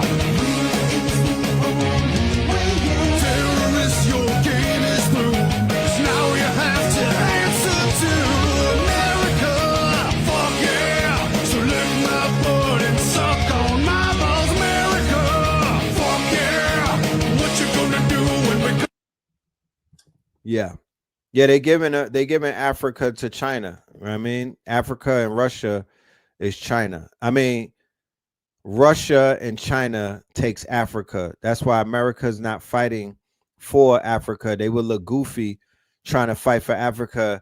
The only thing that they got in Africa is the Nigerians and the Ghana, this Team America, the ones who out here living white lies and staring into these blue eyes and whatnot, the ones that are hypnotized by the blue eye bandits. You know what I mean? Other than that, they don't have no wins.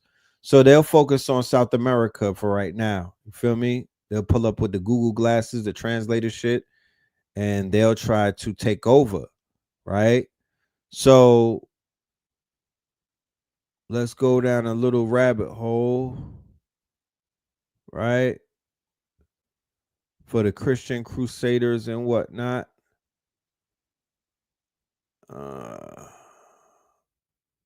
Let's go down the rabbit hole for the Christian Crusaders. A Sabbatian family. All right, here's Candace. Let Candace cook a little bit. Sigmund Freud. Nah, not yet, Candace. Not yet. You moving too fast. Let's go to some Christian shit. Yo, we need to talk about what's going on with women's faces these days. This shit right here, bruh. I mean, it's too much, man. It's getting out of hand. This shit is getting out of hand, man. It's getting out of hand. Nobody can tell me about robots coming and how they won't take the chip and what they won't do when they out here doing shit like this to their faces.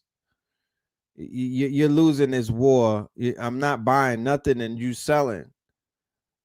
Like something is really going wrong with humans, my nigga. What the fuck is going on with people's faces? The butcher coming, nigga.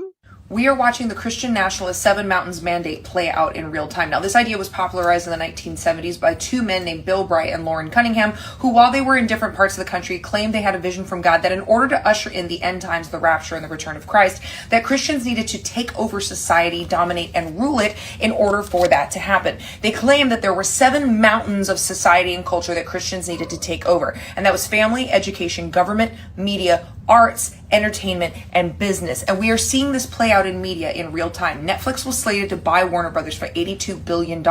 And Trump's Department of Justice intervened, citing antitrust laws. But the Department of Justice didn't stop the deal because of antitrust laws. They're notoriously pro-corporation, even when corporations are building monopolies. Instead, what they are trying to do is garner a deal between Warner Bros. And Skydance, which just bought Paramount, which is owned by the Ellison family.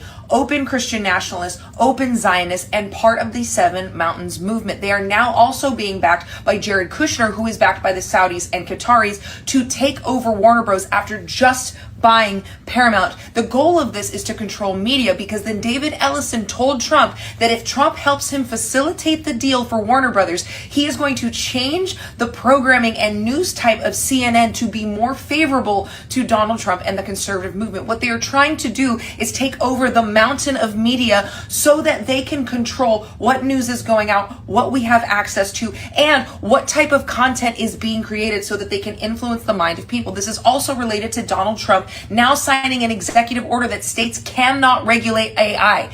AI, which has already been showing to increase violence toward women, increase the violation of women. He is saying, and I don't know where the states' rights people are, saying that states cannot regulate it. Why? Because it serves as propaganda for midterms, because they can now make AI renditions of your voice and claim they have a recording, but also so that they can control this mountain of media to be able to sway public opinion, even using falsehood, and state regulations would prevent them from doing that.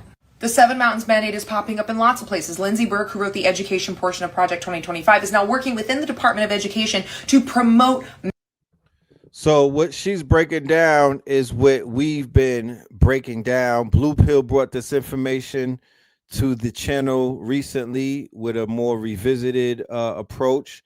I was able to share this information with the channel, I believe, for about a year or two, where we spoke about the Seven Hills mandate and how that ties into Project 2025 and how that ties into what we would call the Christian right over here, or what they would call the Christian Zionist movement.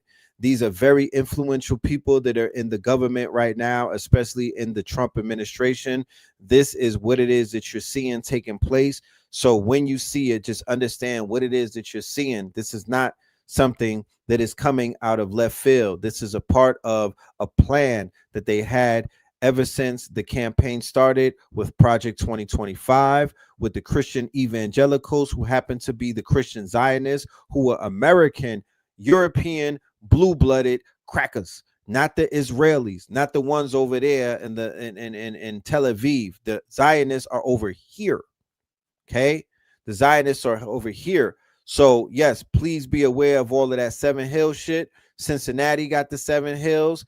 Seven Hills is what they would Ross Ben brought that to us when we was breaking down America as Rome and whatnot. So Rome is Seven Hills. So when you see these Seven Hill communities and when you hear the Seven Hills rhetoric taking place, that is the code word and that is the lexicon that they use. But they're speaking about Rome being over here, or America as Rome. This is when in Rome talk. Okay, this is that when in Rome talk. marriage, meaning reducing the ability of women to attend higher education. We also see Amazon Prime. You got the TV show David, which is a lot of myth about King David, who actually ruled a small chiefdom, not a large kingdom. On December 19th, a kids movie called David coming out. This is the mountain of entertainment to be able to influence especially children and young adults to align themselves with this Christian nationalist value system instead of having free will, which Jesus was also a big proponent of free will. It was always an offer to follow, not forced to follow. This is about indoctrination. And what they've done is taken their ambition for money and power and stamped God on it and claim it's a God-ordained command. This is about indoctrination and control and enforcing their beliefs on society so that they can get more power and money and claim they're using God to do it. The Seven Mountains Mandate is much more dangerous than Project 2025. All right, sis. I hear you. I hear you. Okay. So looking at her face, I mean, we hear the seven, that we're going to stay on top of that, but we need to bring an attention to what is taking place with these people's faces and whatnot. And these people's faces are tied into the agenda that we're speaking about, what we would identify as the Antichrist, ayahuasca, quote unquote, synthetic intelligence, transhumanistic nightmare. Okay. Everything that I'm seeing in the past, I would say few months, definitely in the last quarter, so much evidence is pointing towards the acceleration of the transhumanist movement. Now, when you hear the word transhumanist, I don't know what comes to mind. I do not want to assume. What I do want you to know, though, is when I bring it up, I'm speaking about the merging of man and machine. I'm also speaking about these quote unquote technocrats creating a new religion, right? Transhumanism is not an idea. Transhumanism is a religion, all right? A religion where man is not only playing God, but man is attempting to do what God does, all right? So you are being socially engineered through a series of psyops. These people are getting knocked off and replaced by bad clones. The things that you were hearing in 2020 leading up to now is proven to be literally, it's undeniable. They're putting people in front of you and telling you that this is those people, and that is not those people. Okay? That is not those people. There's no way that you could prove that that is those people. All right? They are conditioning us to look at AI and not being able to tell through hyperrealism what is real and what is not. And then they're putting humans in front of us, and we're not able to tell if those humans are even alive or if those are humans or robots. So it's the reverse uncanny valley. The AI is looking more human, and the human is looking more AI or more robotic. So we are somewhat in the middle of a very weird type of experiment, right? Where the humans are looking more unhuman by the day, more reptilian by the day, more plastic by the day, more synthetic by the day, more augmented by the day, more fake by the day, more artificial by the day, and the artificial intelligence is beginning to look more humanoid, more hyper-realistic, more humanistic, more quote-unquote lifelike.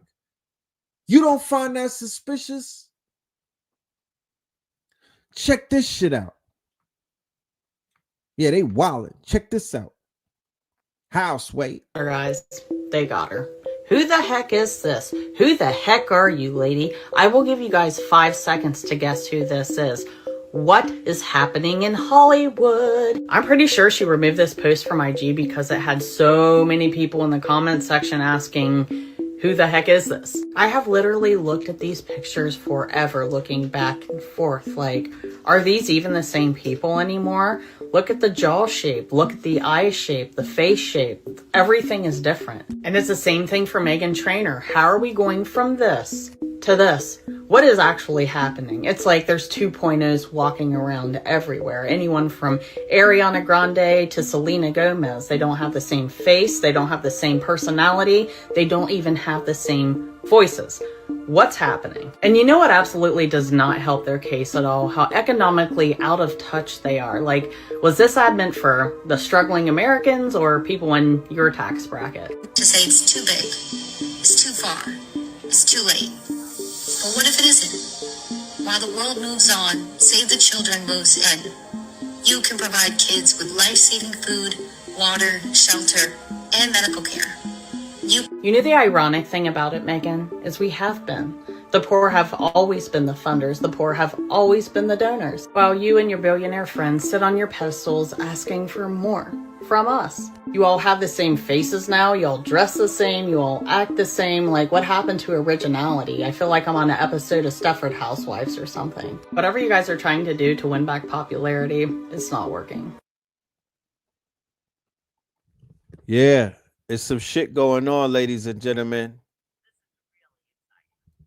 It's really exciting. Absolutely. It's a very special moment. We're making a $6.25 billion investment in America's kids through our charitable funds. Next year, every American child will be able to get an investment account powered by Invest America. We've seen what happens when a child gets even a small financial head start.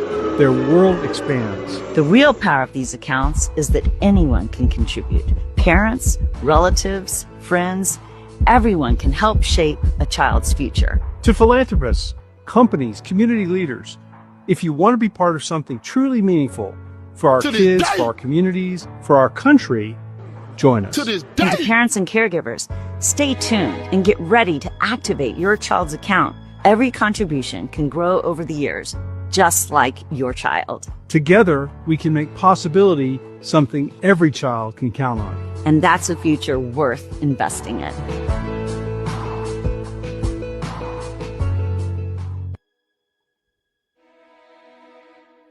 See, they playing in your face, y'all. You can piss on my head and tell me it's raining.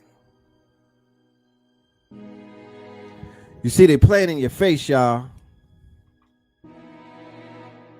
And it's an egregious act.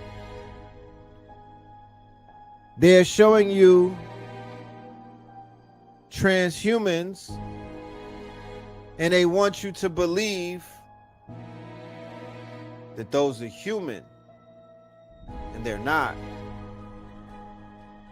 And when they control the media apparatus, they can get away with all type of psyops, right? Remember,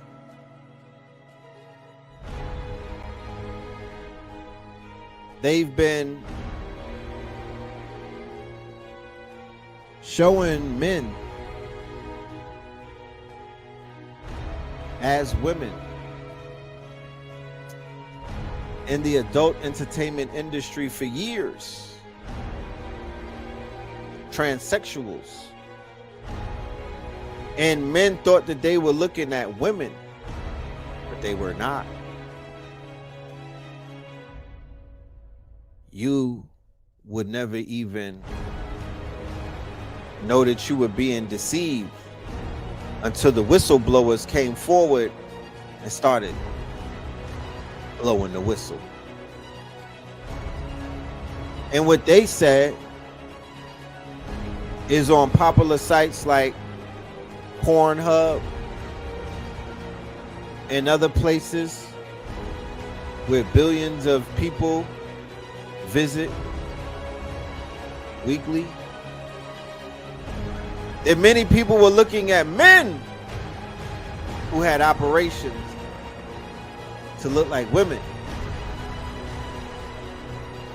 Transgenders,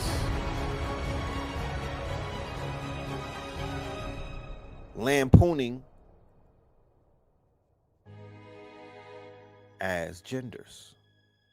Fast forward, you have transhumans lampooning as humans. Ladies and gentlemen, you are not looking at humans on your computer screen. This is reverse uncanny valley. There was something inside of you when you saw this person. There was something that went off and said, this is not a human. They're playing with me. This is not a human being.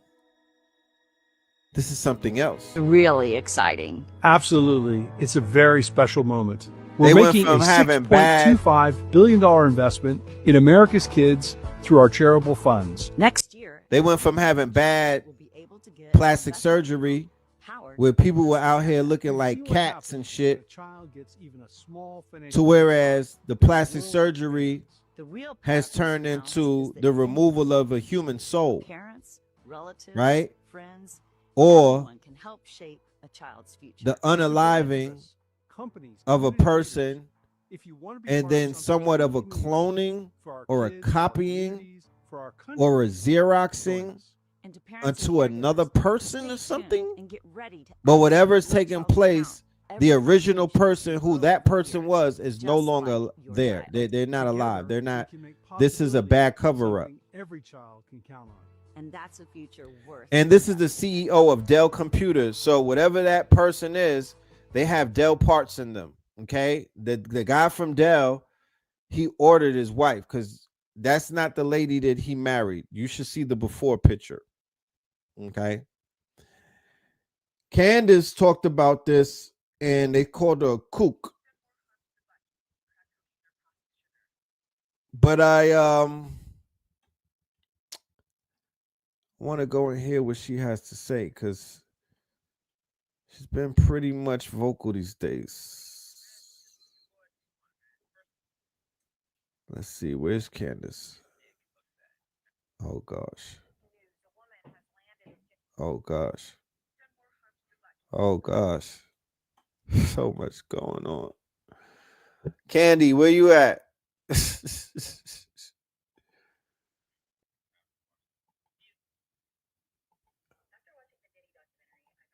Hold on a minute. Hold on a minute. Shout out to Roseanne Barr. She's been going crazy lately.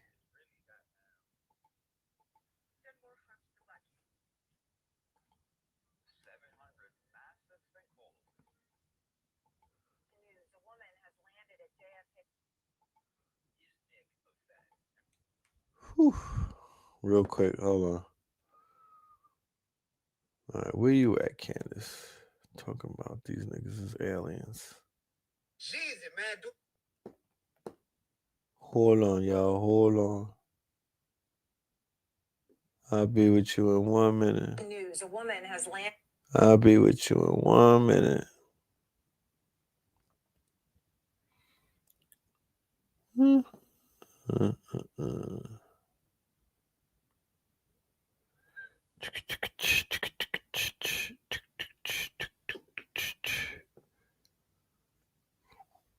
Telling you, I don't even think. Here we go.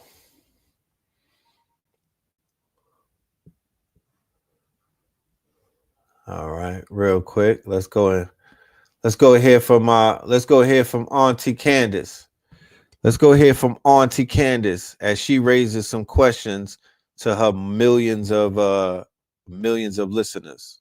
I don't even think people are human. Like, I look at Elon Musk and Sam Altman and Peter Thiel, and I'm pretty sure they're hybrid. You know what I mean? Like, they just look like an Apple software that I should be able to download at night, you know? Like, my phone's getting an update or something. It's something in the eyes. Like, I don't know. I'm like, I don't know if I stabbed you if you bleed, you know? I'm not going to stab them. But I don't know if they bleed all the way. I think a battery would fall out. You know what I mean? And I just get that sense. I've always known it was demonic. And people just get on board because, as we talked about in this book, they are using science and this idea of technology and this idea of transforming society for the better to indoctrinate us into accepting this. and it's wrong and it's backwards, and the main component of all of this is psychology, right? They're able to do it because of psychology, making you think that society has gotten better. Our kids have objectively gotten dumber. We've become fatter. We've become less. People could say what they want to say, but those people do look like they could possibly be otherworldly, reptilian, right? Let's continue to move forward and have this conversation. Let's hear what else Candace got to say about our favorite usual suspects. You know what I mean? The small hats. Came from a Sabbatian family. This is Jewish mysticism, and they believed that this man, Sabbatai Zevi, was their messiah. He was a homosexual psychopath who believed in practicing incest as a sacrament. This is how they were going to move forward in the world. And Sigmund Freud discovered that the reason that they do this is because it conditions the child to grow up to be a psychopath, because of what they have to go through trying to understand why their parents did this. This is all real. All of these authors are Jewish. They support the Jewish movement. The second author, David Bakan, I think actually regrets writing his book because he thought it was going to be this like expose of, why the Jews in Europe should be sympathized for. And then people went, wait, what's going on here? It's right in your face. What's going on, family? This is what came from a Sabbatian. Candace does her research so you don't have to, or rather Candace does her research so you can learn, right? I would hand over my study notes and say, Candace, you do it, because if they're listening to you, you go ahead and indoctrinate them into the truth, right? Only somebody that's a fucking ego tripping maniac wants to take credit for waking the people up, or wants to take credit for getting the people on code and whatnot. My mentality is whoever the hell the people are listening to, whoever they're locked in with, whoever they trust, then that's the people who we should get the information to by any means, and have them disseminate that information to their people. So if I never give her any props or any quote unquote credit, right? Well, yeah, that whoever did that sewing right there, shit is a little, I'm looking at it, shit is a little off. But if I was to give her any credit, right, it would be speaking about the Sabbatians. She brought it to the Sabbatians. Candace needs to listen to Baba Phil, but she won't. You got to give people time, first of all. Second of all, nobody has to do anything. Third of all, you got to give people the opportunity to grow in whatever direction that the mission has for them. This, like, what is this mentality that everybody has to be on your team, listening to your guys, doing the things the way that you need it to be done? No, you'll be frustrated thinking like that. You'll be frustrated becoming a zealot. Like, no, this is not tag football. No, we're experiencing, and we should all be proud parents. We should all feel like proud aunties and uncles and whatnot. We should all sit back and rub our hands on some Birdman hand rub, because she's literally doing what you were doing when you first got up in this bitch. She's literally doing what you were doing when you first got up in this hole. That's what she's doing. That's what she's doing.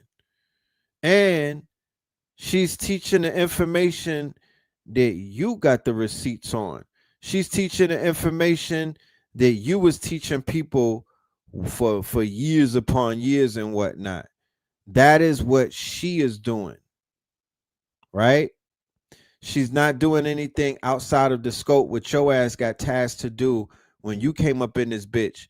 Because literally, Candace Owens is doing what about 1 million black women in conscious community should have been doing when they was chasing Polite. How about that? You know what I'm talking about? Or when they was chasing the Yoni steamers and whatnot. Where the fuck are y'all at? What happened to y'all pulling up and pulling a Candace on niggas and cooking these white folks and cooking these and cooking black folks, white folks, and all type of folks? Where were y'all standing up to whatever, infiltrating shit and bringing it down from the inside? Like, where's the Candace clones at with the well articulated, you know, traditional wives, what do they call that? Bed wenches. Like, where's the spooks who's supposed to have sat by the motherfucking the spooks who sat by the picket fence? You know what I'm talking about? Where are they at? The ones who were college educated, they were tactical, you know, dismantlers. Y'all got in the house and we never heard from you after that. They took you to Pottery Barn and you sold us the fuck out. Like, where are you at?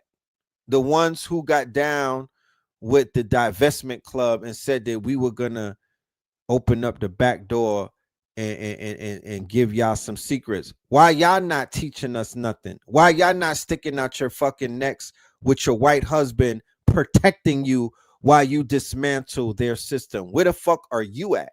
Because y'all went and took the swirling shit, but you never came back out the house. You came back out the house wearing Ann Taylor with your mouth sewn up, wearing a fucking sewing on some Jasmine Crockett shit, talking about your love for Israel. Nigga, please. You know what I'm talking about? Nigga, please. Y'all more Olivia with no Pope in you. You're doing more Olivia and no Pope. You're winning laid down with Mr. Charlie.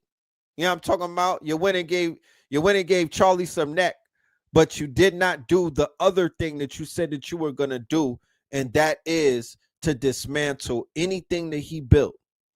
You're not acting like 11 on Stranger Things. You're not riding for Lucas like Max, my nigga. Where are you at?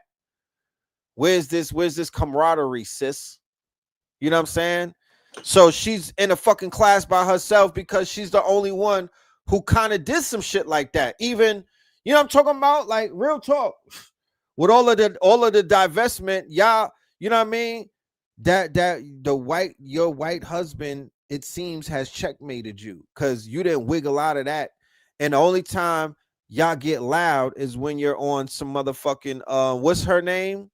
Oh, Holly Berry shit. When you gotta pay spousal support, or when you got booked and checkmated and he called you nigga too many times. Like how Candace Owens caught the lawsuit in the beginning of her career because she got ghetto gagged. You remember that? You remember a white boy handled her the wrong way and called her a nigga and she sued him because she got ghetto gagged? Yeah, that's Candace's claim to fame when she first popped out. But she used that trauma to do what? She used that trauma. I don't know what she used it for, but she used that trauma to turn her into what she is right now. There, you can't create a Candace without trauma. There's just some people in the world that trauma created them. I'm sorry. You know what I mean? Some of the motherfucking best hitters on the front line were forged in trauma. You know? And that's just life. That's just identifying the markers of life. There's somebody traumatized her on the motherfucking road to whatever her perdition, her road to perdition. Somebody traumatized her. You know what I mean? You niggas do a good job. Men get traumatized, women get traumatized. Trauma is an American thing. This was Sigmund Freud and them was about, right? Sigmund Freud, in his studies that they have, all of the college students, everybody that goes through these institutions that they call the cathedral and whatnot, through all of these Western institutions, you get programmed with Freud, with Friedrich Nietzsche, and all of their thinkers, all of their thought leaders. But what do these people talk about? They talk about depravities from a perspective of the weirdest Europeans on the planet. That's the mind state that they're channeling from from a weird European mind state. Okay. And they talk all about trauma, and they talk all about MK Ultra, and they talk all about inverted sex and whatnot. So she breaks down what I've been trying to break down for about 4 years. There's a group of people in power. Don't trust nobody saying I am a Christian, I'm a Jew, or I'm Allah. All of that is crypto, meaning that it's all a fake, it's all a farce, it's all a cloak. They wear that. It's an outfit. Okay, they wear that. Okay, the Oedipus complex is the child, the boy, the boy child, right? Killing the father in what? And having an infatuation with the mother. That's Charlie Kirk with Candace Owens, nigga. That's Nick Fuentes and Candace Owens. Going back to what I was saying before about them and their mother complex. They killed the father, the black man. They'll stand on the white boy will kill the black man, the father, Zeus, for the mother, his mama, who breastfed him, who he's infatuated with, who, if she would twerk on him, we probably would have more peace in the world. I don't encourage y'all to do that, however. You know what I mean? If y'all will go back to breastfeeding them, if y'all will go back to nurturing them, if they would be chosen over us, the world would be more peaceful. But they would wind up knocking you off. They would wind up eating you. They would wind up doing a lot of weird stuff. But they're infatuated with the divine feminine. That is a fact. If I have never seen it play out, go and read. Candace Owens needs to read Dr. Frances Cress Welson's book On Air. That's her conversion. She needs to read the ISIS papers, and then she needs to point out Tim Pool, Nick Fuentes, Ben Shapiro, and all of these men, and the way that they're moving with their inferiority complexes. And it comes out more when they're in the presence of a magnetic, energetic, powerful black woman, more so than the black man. Now, if a black man is out there holding his nuts, they'll flatter that black man on some yay shit. They'll lap dance that black man. They will flatter that ego. And if that don't work, they'll start throwing singles at that black man. What do white men do to black men? They appease their poverty. They throw money at them. Yeah, they throw singles at niggas. They'll make it rain on you, black man, if you exert mad masculinity and hyper masculinity and strength around a European who is recessive and got a bank account. Yeah. Both of them, their men and their women, will make it rain. This is what black men know. That's why they became rappers, to put on and dance for these crackers who have a homoerotic relationship with them and will trick on them. This is what black men know. Okay. And they make white men trick on them. Okay. In all walks of life. A nigga trying to get drafted, yeah, he's getting a white man to trick on him. A nigga trying to get a movie role, yeah, he's getting a white man to trick on him. The ultimate goal is to get signed to the label, not the black label. No, man, no, it could be a black CEO, but he got to walk you up to the white man's office to get tricked on to the tune of $10 million that you owe $100 million. Yeah, nigga. Yeah. Sugar daddy. And the black woman, she been indoctrinated for a sugar daddy. And the black man, he's been indoctrinated for a sugar daddy. And a large amount of the deprogramming that niggas have to do is to get the fuck off of the titty of Romulus and Remus and get off of that white man's lap. Philip Drummond, nigga. You know what I'm talking about? Philip Drummond. Different strokes for different folks. Who are you? Todd Bridges or Gary Coleman?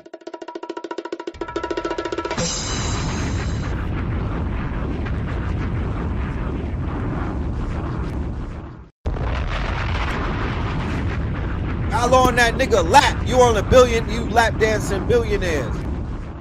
Philip Drummond, different strokes for different folks. What you talking about, Willis? Yeah, nigga. Yeah, they got you niggas whoring out for white billionaires, different strokes for different folks. Some of you niggas will get stroked one way, and some of y'all will get stroked the other way. You know what I'm talking about? Different coke for different smoke. They turned out Todd Bridges, right? They didn't even wait till the show was over. They flipped him on the show. They flipped Gary Coleman on the show. They flipped the white girl who was the little sister on the show and had her in a sunken place. Yes, they did. And she was a looker too. And they flipped her. They put her on coke. They pimped her out and they flipped her. They flipped Todd Bridges on different strokes on the show. And his girlfriend was Penny, who was Janet Jackson. Am I lying? If I'm lying, I'm flying. Then they went and flipped JJ Evans and Mike, and they tried to get Thelma, and they flipped them on the show. Right on the show. Am I lying? Yeah, she was fucking with Todd. Todd was on that white girl. Yeah. They had Penny fucking with Todd, and then Penny disappeared and popped up talking about control. Control. Yeah, nigga. So Sigmund Freud and them, they talk about traumatizing niggas, right? So that's why society is so trauma-based. They encourage trauma. All of their institutions push trauma, and they've been traumatizing us since the sex farms. They've been traumatizing us since these schools where they were flipping us and breaking us from being Indians into niggas and whatnot. They've been traumatizing us, MK Ultra. They've been traumatizing us with lead paint in public school or public food system.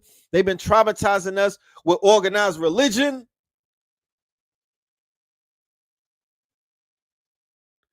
And remember, on different strokes with the invisible bully, remember Gooch, right? And they introduced the episode where the pedophile or the PDF file, it was like a 3-part series on different strokes with the PDF file. Remember that? That was a big part of their quote unquote series. You remember that? Nigga Dudley, nigga. Remember Dudley?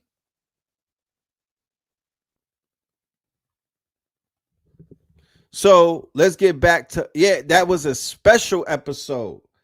Like McGruff the Crime Dog introduced that episode, nigga. Like they had McGruff the Crime Dog at the end. Like, yo, if you see something, say something. Dudley, nigga. The guy with the ice cream, nigga. Yeah. They had us fucked up for a summer.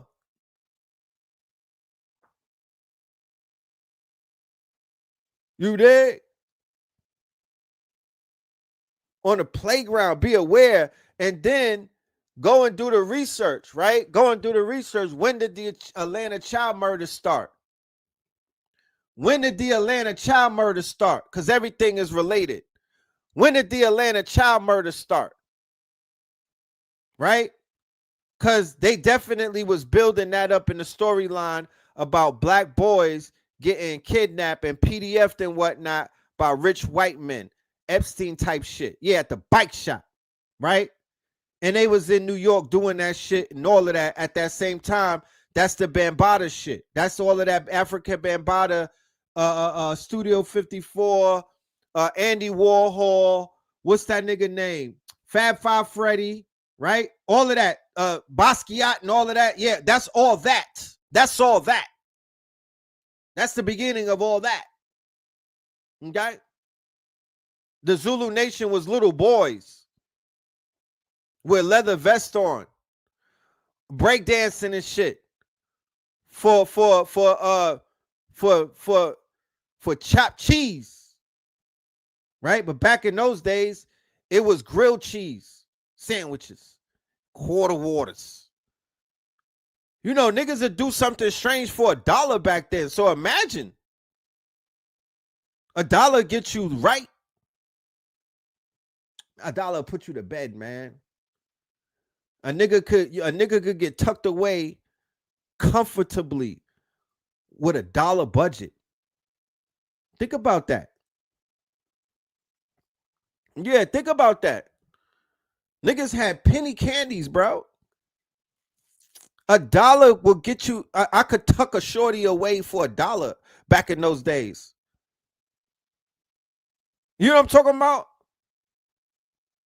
$1 was a touchdown. I'm like, I got $1, nigga. Watch me cook. Watch me cook. I'm about to score, nigga. You know what I'm saying? Watch this dollar work. Yeah, first we're gonna give her 25 bubble gums. Then the little caramels, you know, the squares and shit. Yeah, then I have 50 cents left.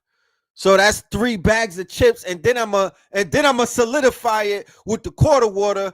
But right before I get the quarter water, I'm gonna ask her, could she come over to the crib and eat these candies with me? Yeah, touchdown, nigga. Just like that. And I'm not getting no box. I'm just going to hump. I was humping when $1 would get me laid. I was humping. Yeah, penny. Yeah, not Pennywise, nigga. Penny candy. Yeah, I was a little nigga. I was like 9. Using yeah. About 9 years old, watching the episode with Dudley. Yeah, $1. So imagine what inflation is doing to niggas like me. You know what I'm talking about? You got people that were born and they don't even know, you know what I mean? They don't even know what, like my son he won't even know what $1 is. Yeah, shout out to the hooky parties where everybody was humping and hunching. You know what I'm talking about? For the girls that are out here dry humping all day, the hunch masters, like low key, y'all should pay us to teach y'all how to hunch. We should have, like, you know, y'all should give us some credit. You know what I'm talking about? Y'all should give us some credit. But let's continue, because Candace, she's talking about something. I just wanted to preface it. But when you hear her talk about this, think Frankenstein. Anything with Frank in it. Think Leo Frank. But think the new Frankenstein on Netflix. They use the word Frank as a quote unquote code word. But Frank means Frankism. It is a religion that they have underneath the mask religion. It is a demonic, satanic, quote unquote religion that many of the Europeans and Americans are following. Don't fall for the okie doke about religion, that they're not following no religion. They use that as a cloak. They're not following no religion. They discard of that when you're not looking. So don't look for the religion to try to tie them down or say, but how can you, a man who reads the Torah or a man who reads the Bible, they don't, bro. That's like charging a nigga for reading a Marvel comic. That's what that is. That's like a DC comic to them. They're not religious at all. But they do ritual and they summon demons, y'all. Check out what Candace has discovered. She got the bars. I brought the bars and she picked them up and she translated them, and she did the best thing that somebody in her statue in her with her audience could do. She shared the information in an articulate, intelligent way, and when challenged, was able to defend it. She has my heart. Came from a Sabbatian family. This is Jewish mysticism. And they believed that this man, Sabbatai Zevi, was their Messiah. He was a homosexual psychopath who believed in practicing incest as a sacrament. This is how they were going to move forward in the world. And Sigmund Freud discovered that the reason that they do this is because it conditions the child to grow up to be a psychopath, because of what they have to go through trying to understand why their parents did this. This is all real. All of these authors are Jewish. They support the Jewish movement. The second author, David Bakan, I think actually regrets writing his book because he thought it was going to be this like expose of, you know, why the Jews in Europe should be sympathized for. And then people went, wait, what's going on here? It's right in your face what's going on. They have a tremendous amount of power. They've always had power. And it is because what they believe in is evil is okay. They believe in the doctrine of evil, that you must lower yourselves and commit the most depraved acts of evil to prove that evil doesn't actually exist. And then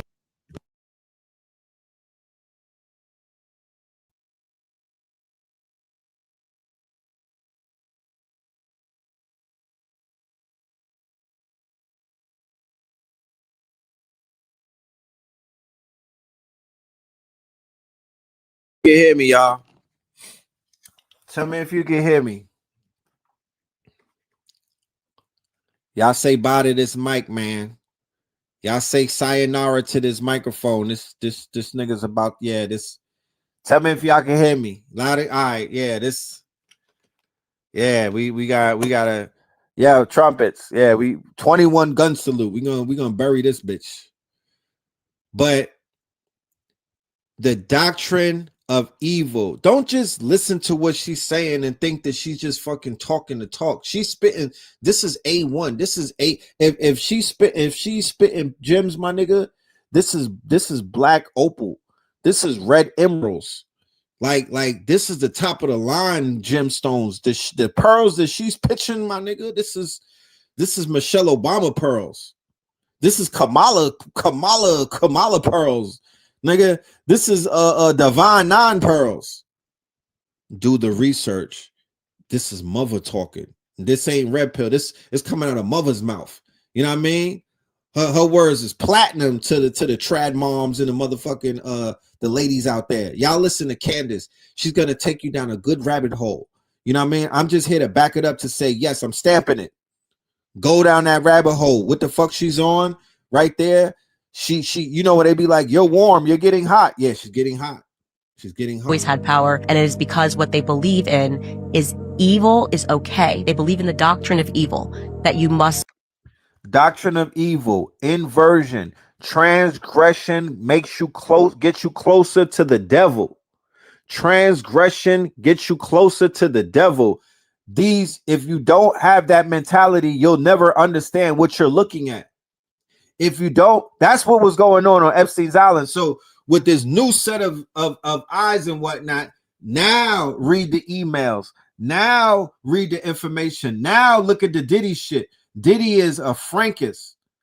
That transgression, the most heinous acts, is going to get you in the club. That's what the bankers, that's what the politicians, that's what the blackmail is about. Everything is based upon these groups and the acts that these groups are committing. They calling them the deep state. They calling them the rat line. They're calling them the dark side of the government. They're calling there's so many different names, but they cannot necessarily say certain things in the public, but she is on top of it. That's all I have to say. Protect her at all costs, because what she exposed, what she has exposed in the year 2025,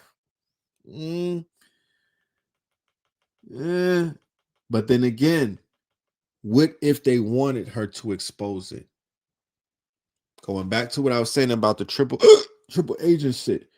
What if they needed somebody to expose themselves? Because in the biblical law, they say that the Israel is supposed to be hated by the people. This is also written in the scripture as to the eschatology. When you study eschatology, end time revelations or end time theories, is it real?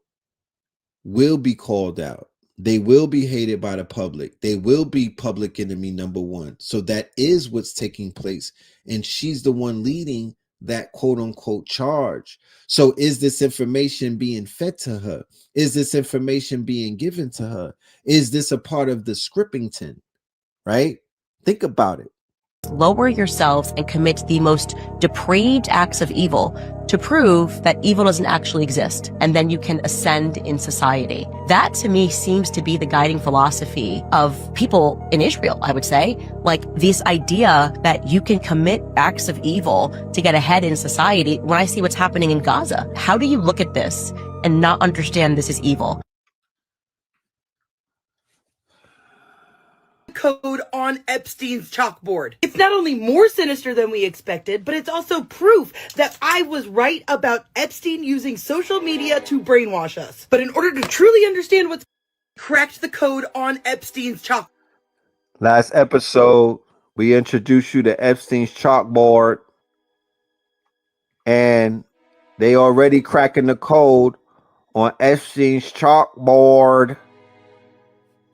This is why I love this new form of media.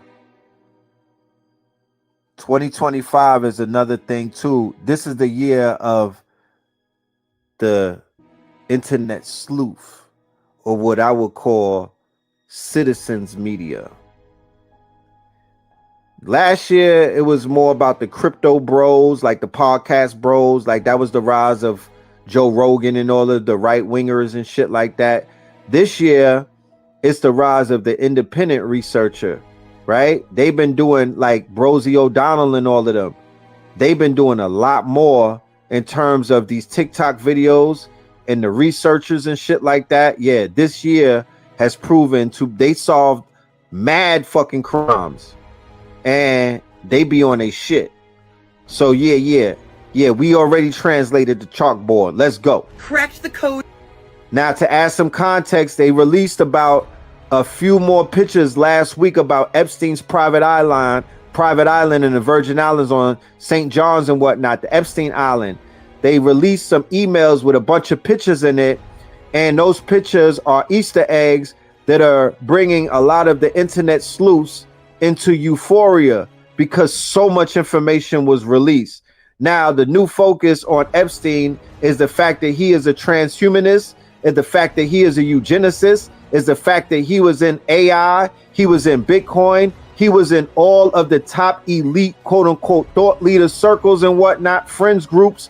He was invested in all of this technology, and everything ties into transhumanism. Everything ties into the teachings of the Nick Lands and the Curtis Yarwins and the Dark Enlightenment and all of these other things, cybernetics and shit like that. It all is one thing.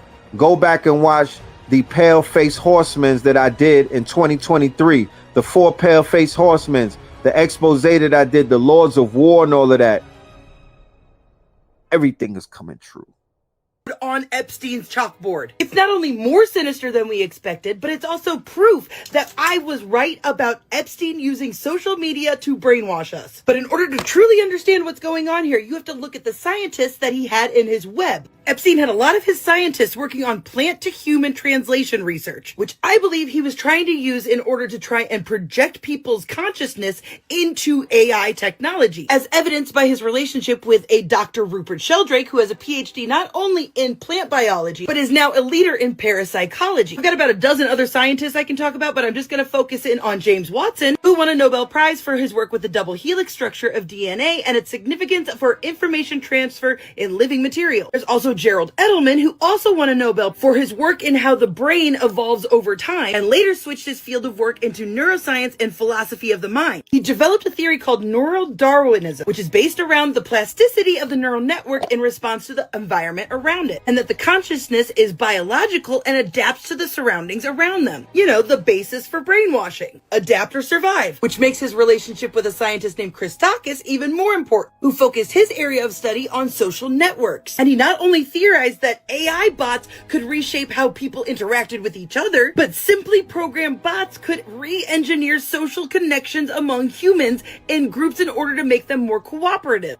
So brainwashing! And one of the main funders of his research was the Bill Gates Foundation. And y'all remember that Melanie Walker was one of his honeypots, who was real close with Bill Gates and is literally the person in this conversation. Now, my big breakthrough was when I realized that this was actually something called Axum Collaborative, which brands itself as an educational social tool started by Harvard and MIT. MinAI stands for Miniature AI Training Framework for PyTorch, which is a popular open source machine learning framework widely used in OpenAI, DeepMind, Meta, and Tesla, created by Meta and Microsoft in September of 2017. Now that I had cracked the code, the ball was rolling because next to music was Bria AI, whose big thing was not infringing on copyright material or intellectual property. And above that is the company Appears, which is a well-established live production technology company for the last 20 years. Now, I'm not a tech person, and I'm doing the best I can reading this, but from what I can tell, this is how they power AI, like make it so that things are fast enough. And the company just so happens to be based in Norway, where Epstein was not only friends with the princess,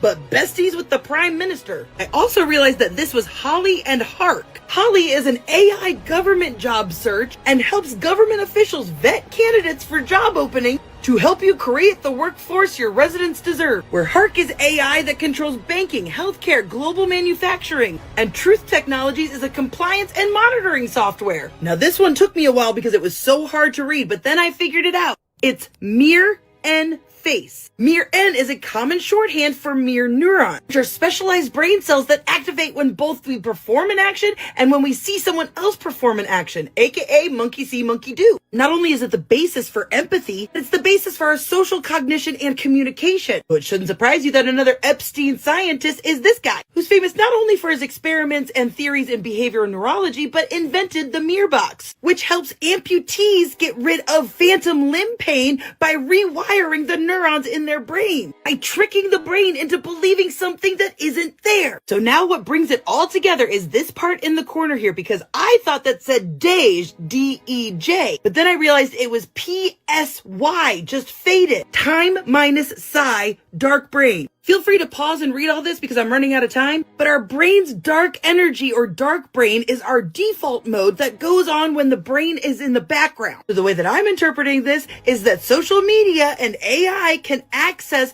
your dark brain while you're mindlessly scrolling. So all of this was the plans to use AI to brainwash us as a society. And the worst part is it effing worked. I know, it's a lot. Want me to continue doing this work and want to support? And as always, everything in this video is alleged and my own opinion.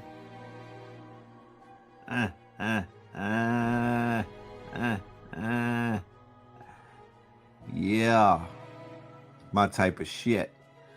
So the rabbit hole goes deep. The rabbit hole goes deep. You know what I'm talking about? We're gonna go a little bit deeper down that rabbit hole. But let's pivot a little bit into the war. The war on the right, and the right. Right? There's a war going on. Let's go to it. Nick a Fed. Now, I don't necessarily think he's a Fed, but he definitely has some sort of compromise going on, specifically around the Charlie situation, as Ian has called out and been calling him out for, because his system of thought when addressing what's been going on with Israel, which is what exploded him to fame, has been, calling it out and noticing and recognizing these patterns and these inconsistencies and not believing the public narrative, right? That's his whole story. So then he gets a story about what happened to Charlie and he's just like, yeah, just believe the narrative. That's weird. That's weird, not because I think it's a bad take, but because it doesn't match his previous system of thought, which has been critical analysis. And SOT, a system of thought. Nick Fuentes is exposing himself. Nick Fuentes has been compromised. Nick Fuentes is getting washed right now by Candace Owen and his people and whatnot. Nick Fuentes jumped out there when he had some momentum. He was cooking and whatnot, but obviously somebody got to him. They made him kind of like talk down and walk down some things. He's trying to sanitize his image. He's trying to be the edgelord and whatnot and saying edgy things. However, his fatal flaw is he's going against Candace Owens with the wrong motherfucking talking points, and he's exposing himself as being a possible asset. And my boy Ian Carroll cleaned him the fuck up with a smirk on his face. I call Ian Carroll Gambit out of X-Men. My nigga Gambit pulled up with the cards and whatnot, with the deck of cards, and he chopped up young Fuentes. Yeah, he ate his food and whatnot. And like I said, it's only a matter of time. It's only a matter of time. It's an evidence-based. I don't trust none of them. Why would I ever trust near one of them? None of them are to be trusted. This is the Coliseum. The same way that they watch us with the drill rap and they watch us catch bodies and kill each other and they mark off the scorecard. Well, that's the same way that I'm watching them Mandingo wrestle and pull down the house of motherfucking cards over there and on the Republican side. They over there in the plantations fighting and whatnot. And we're just watching them infight and implode and whatnot. But as they're infighting, we still have sensors on the outside because we know that they're distracting people from some other shit that's taking place So we also have an eye on that as well. But yeah, the Nick Fuentes show is in full effect, and he's the police. Tracking all these things that don't line up, right? And then he just throws out that entire system of thought when it comes to the Charlie situation for no explainable reason. That doesn't make any sense. That's what makes me think that there's something going on. That this could be a 6D chess move, 10-year decade plan. It could also be obviously compromised and be, you know, watching for his own life and that of his family, which is also extremely possible. But either way, we all know what a 30-06 does to a skull. And I know you might like Charlie, but his bones were not made of steel. Like, yo, what if you were the biggest psyop? Well, I would say, I mean, that's sort of an accusation. Gotta use a little critical thinking. And this, on Nick's part, is a suspicious amount of not buying into a narrative that he's obviously smart enough to see through. So just follow. I'm gonna bring out along on this journey as we find out who's the Fed and who's the police and who's gonna win, because it's a war on the right. They gangbanging. So going into 2026, we're gonna have to declare who the winner is. But somebody is gonna control the narrative of millions of quote unquote violent, influential, and psychotic Europeans of both persuasion, male and female. But one thing they do have is a budget, and they got secrets that they're holding on to, and some of them have the power to acquiesce and to basically, sabotage and also hand over the keys to the estate that they're escheating. Noble Drew Ali told us that the European is going to tell on itself. Noble Drew Ali said that they're going to do exactly everything that they're doing. So some of us are just sitting back watching that shit happen. I know a few months ago, you niggas was shook thinking that the Europeans was about to round y'all up on some FEMA camp shit, Civil War type shit. So, I would rather now you get to see what they look at. You get to see how they see us fighting and how it makes them calm to say, hey, chill. No, don't stop that shit. Let them niggas kill each other. It's their Mandingo fighting. At least they won't fight us. So for the scared grannies and the aunties out there, there was wild shook because you thought that the Trump niggas and Nick Fuentes was going to come and, grab you by the kitty cat. And you thought that the weird white Tinder bros were coming for you. They're occupied right now. Yeah, they're occupied. If they're gonna try to get to you, they're gonna be fragmented in their approach. You might want to take advantage of that. They're not gonna come as the army that they were gonna come marching with a few months ago before this shit imploded, before they clipped Charlie. Even Roseanne is getting in on it. To do about it, Nick Fuentes? What you gonna do about it when I tell you, you little bastard, you're gonna be begging the Jews to give you, I don't know what. Medicine for his Kalman syndrome. You're gonna be begging the Jews to help you down on your knees and repent like Kanye West, motherfucker. Keep it up. It's a fucking, what do they call it? Reckoning? It's a sting. It's a God sting. Are you going to go against the God of Abraham? You're going to shit talk the God of the Torah? Keep it up, motherfucker. Not just You'll the see Torah, what happens. the Bible, Jesus. We'll see what happens when you try to overthrow the Constitution of the United States, the Republic of the United States of America. You talk shit about that, saying it ain't good, that we got to have some Catholic theology to replace it. You can kiss my motherfucking rich Jew American ass motherfucker. Yeah. Come and debate me. Yo, what night did Roseanne used to come on? She used to run Thursdays, right? She was a Third Eye Thursdayan. I need one of my AI artists out there. If y'all in the audience, I need the motherfucking, you know what Griselda did with the Elizabeth Taylor where they gave her the third eye? I need the Roseanne with the third eye graphics and shit. We about to cook with Rosie O. I need Rosie O'Donnell. I need Rosie O'Donnell versus Rosie O'Donnell debate. Somebody who got Sonetta's number. We're gonna set that up. So I didn't even know she was a Jew.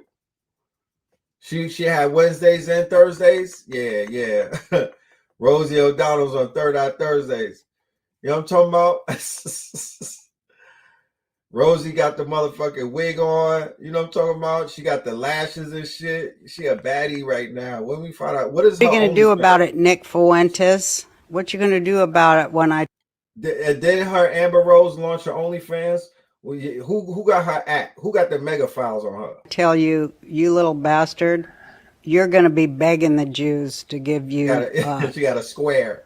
She got a I don't Virginia know Slim what. in her Medicine hand. for his Kalman syndrome. you're going to be begging the Come on, Rosie. Bars. Where's Rosie at? Fuck Rosie out here trapping niggas. Rosie out here thirst trapping Rosie with the Dolly Parton wig. Thirst trapping Rosie. She anti-Ozempic Rosie. She like, y'all, yeah, I heard Stacey Dash got an OnlyFans too. Yeah. Y'all niggas is cooked for life. If I find out that you was spending your hard-earned money on Stacey Dash's OnlyFans, stop for law. You might have to. Niggas got to get baptized 3 times again, man. They need a mass baptizing. You American, you dirty Americans. God damn it, shit is falling apart. On other news, check this shit out, right? Check this out. Let's go around the world real quick and come right back. 700 massive sinkholes has opened up in Turkey. Y'all do see where this is going, right? You remember when I warned you about, fake discoveries? They found the bones of Jesus, it's all about making Jesus look fake and that the alien invaders are coming to get us. It's all part of the whole plan going on right now. And I'm sure there'll be more discoveries too, like the whole email thread talking about Gilgamesh in the Middle East shortly after we invaded. Not related. Allegedly, the Project Looking Glass was also in the Middle East and we went there and we took that. But hear me with this. Sinkholes are proving that the earth is somewhat hollow. Otherwise, there would not be able to have just all this compacted dirt fall down hundreds of feet. Also under the ground in the Middle East, especially, under the Euphrates River, we have those fallen angels chained in chains of everlasting darkness, them. Oh, I forgot, portals. Portals too were allegedly in the Middle East. You think I'm just crazy? We went over how sphinxes were all around the country when they had no phones. Stay focused. If you thought before was crazy, just wait till you see all the things they do to deceive the people. Because what we have seen so far is absolutely nothing. Damn, fam. You don't like me showing videos? You got a problem with me showing videos, fam? Is that what you saying? Check this shit out.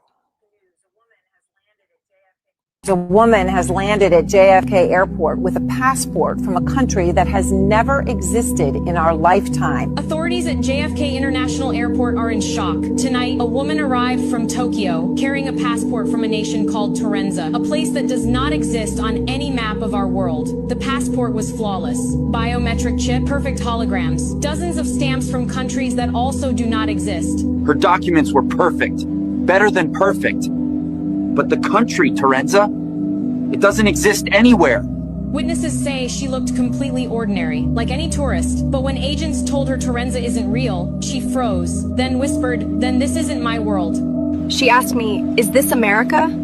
I said, "Yes, of course." Then she whispered, "America," like she had landed in the wrong place. Authorities placed her in a secure room under surveillance. She sat calmly for hours. Then she vanished. Cameras show her fading away, like static on a broken television screen. So who was she? A lost traveler from another... I'm showing that on purpose just to show you that, look, you don't know what's real anymore. You know what I'm talking about? You don't know what's real anymore. So we are now in this quote unquote era, right? Where you will not be able to tell what is real. 2025 was the last year that we literally could say, nah, I know that that's not real. You live in the new world, ladies and gentlemen. You live in the new world. You're not going to be able to decipher what is real from what is fake moving forward. Let's be clear. That is another thing of this year that you can mark on your calendars when we do the year in review.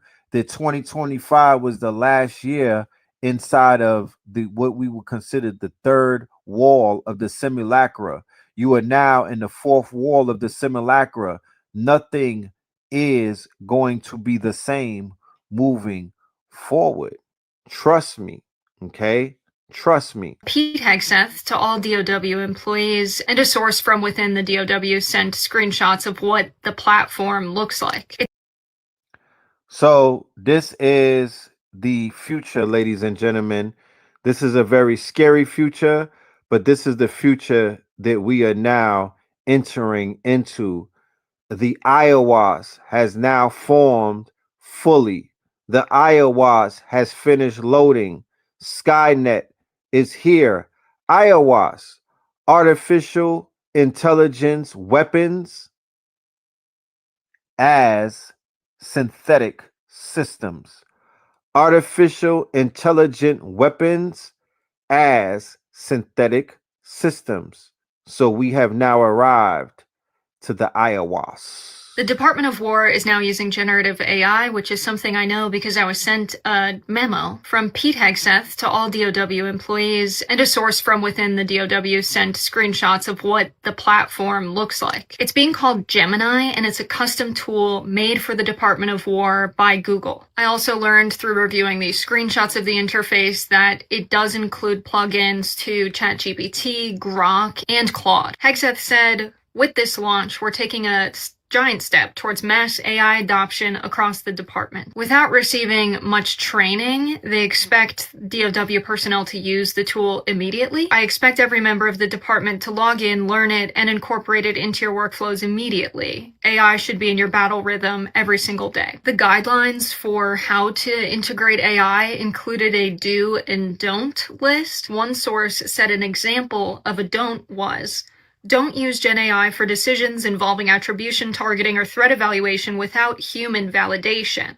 I read that as someone can read what the AI said and be like, yep, it's good to shoot that missile. They also said the department is legit going full force into AI. The language used throughout Gemini described the DOW's partnership as a joint force rather than DOW is using AI. The platform also describes that Gen AI will arm the joint force with decisive generative AI capabilities in 3 lines of effort. The last including creating human-machine teams. I published these leaks on my Substack, which you can subscribe to, cause counter-programming, but also I find the description of this platform by one source at DOW as very video game-like, pretty disturbing, because the US military has a history of launching drone strikes through screens in the southwestern United States to kill people in the Middle East, just with the press of a button. But also, we have the element of AI already being used in warfare. Peter Thiel was recently asked about this, and he gave a damning non-answer. What do you think about the use of artificial intelligence, or lavender, by the IDF in identifying Hamas targets? Look, I'm not. Without going into all of the I'm not on top of all the details of what's going on in Israel because my bias is to defer to Israel. It's not for us to second guess everything, and I believe that.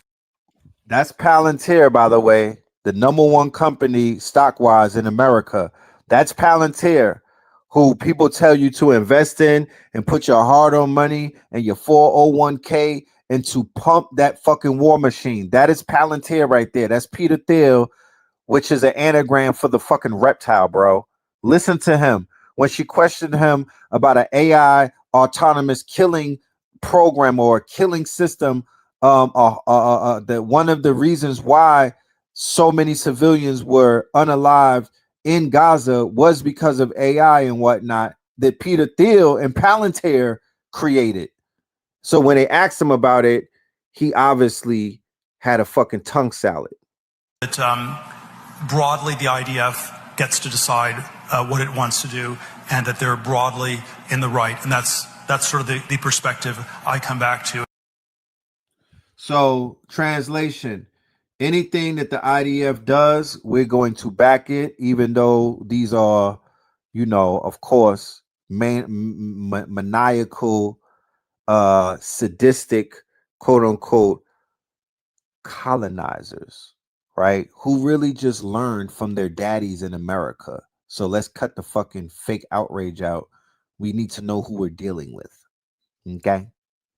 So I got more, but I'm going to kick that off in the next show because we already 3 hours in. We're going to have a part 2, maybe tomorrow, maybe Saturday Night Live, but we're going to get into the Diddy. We got more information on this Diddy shit. Man, the reckoning has begun, and it's so much more to unpack. So many new quote unquote culprits, so many new ops, so much new information has been coming out. More whistles are blowing and whatnot. We're watching the entire industry collapse before our very own eyes. I saw an interview with 21 Savage. He said Atlanta, the city, is a pedophile.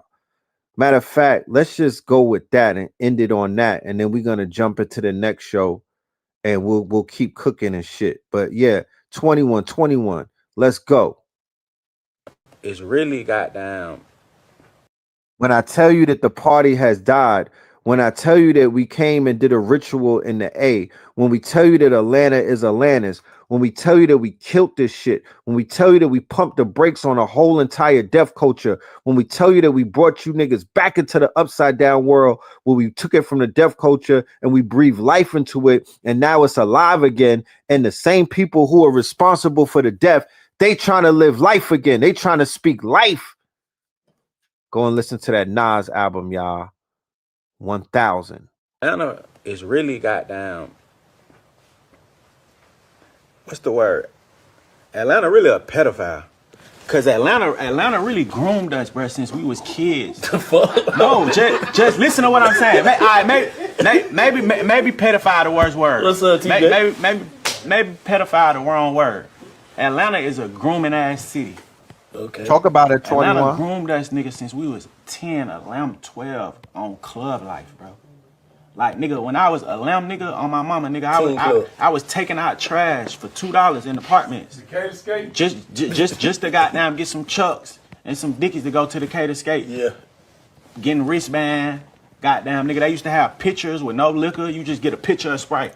So your ass getting groomed for the club. Yeah. From you goddamn in middle school. Yeah. So now when you got down 30, man, nigga, I've been going to the club since I was 11, 12 years old, bro. The club. Bro, super. You get what I'm saying? Yeah, Atlanta groomed a nigga, bro. He said a lot more in this interview. We'll break down more shit along with other things that are going on. New York is jumping DJ Wackademics. Wackademics is not going to make it into 2026 the way that he entered 2025. He fucked around and New York canceled DJ Wackademics, and they jumping him as we speak. He's getting jumped as we speak. He's getting washed up. Mano is at his ass, and Mano triggered a whole bunch of other streamers. Academics, the reign of Wackademics. It's a beautiful thing, man. All of the squares.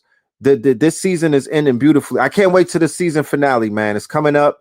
It's gonna be a humdinger. Woo, man! I'm telling y'all, we are watching the party die. All lames go to, you know what I mean? We watching the lames get their motherfucking lick back. All malls go to heaven. 7-Eleven, all malls go to heaven. Man, it is what it is. What a time to be aligned. December 19th is when the quote unquote third eye atlas is supposed to touch bases with niggas, and we supposed to see what our bank account's about to look like. And I'm talking about the spiritual bank account. We have the winter solstice event that we will be doing that strong in.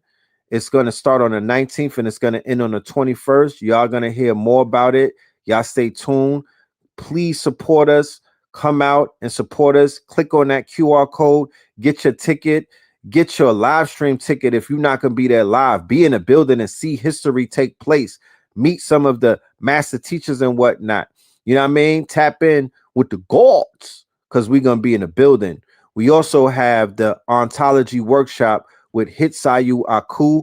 Make sure you come and get the replay. All 4 classes are now available. The brother went in. If you were in that class, leave some love in the chat. Let them know that you were literally elevated and upgraded by the information. You will not leave that workshop. If you came in there as an 8, you're going to leave as a 10. If you came in there as a 10, you're going to leave as a 12. That nigga was adding points to the count, my G. Real talk. He was adding points to the motherfucking overall character player count. Real talk. He was dropping bars. So shout out to Hitsayu. Y'all going to see more of him in the future. 2026 is going to be his year. Shout out to Spin City. Shout out to everybody who has blessed this platform this calendar year and turned this bitch up and held it down with us and kept the flag and the banner flying and whatnot. You smell me? Kept the banner flying. Big respects. Imaginarium is around the corner. Let's go. What tier on Patreon? We're going to start with the 44 tier. The end of the year. I got the end of the year lecture. That's for the Patreons. And day night on the 19th, Friday, December 19th, the workshop with Chicago Crypto. The Patreons got access to that. Rainbow Opal all the way up to the Citrine.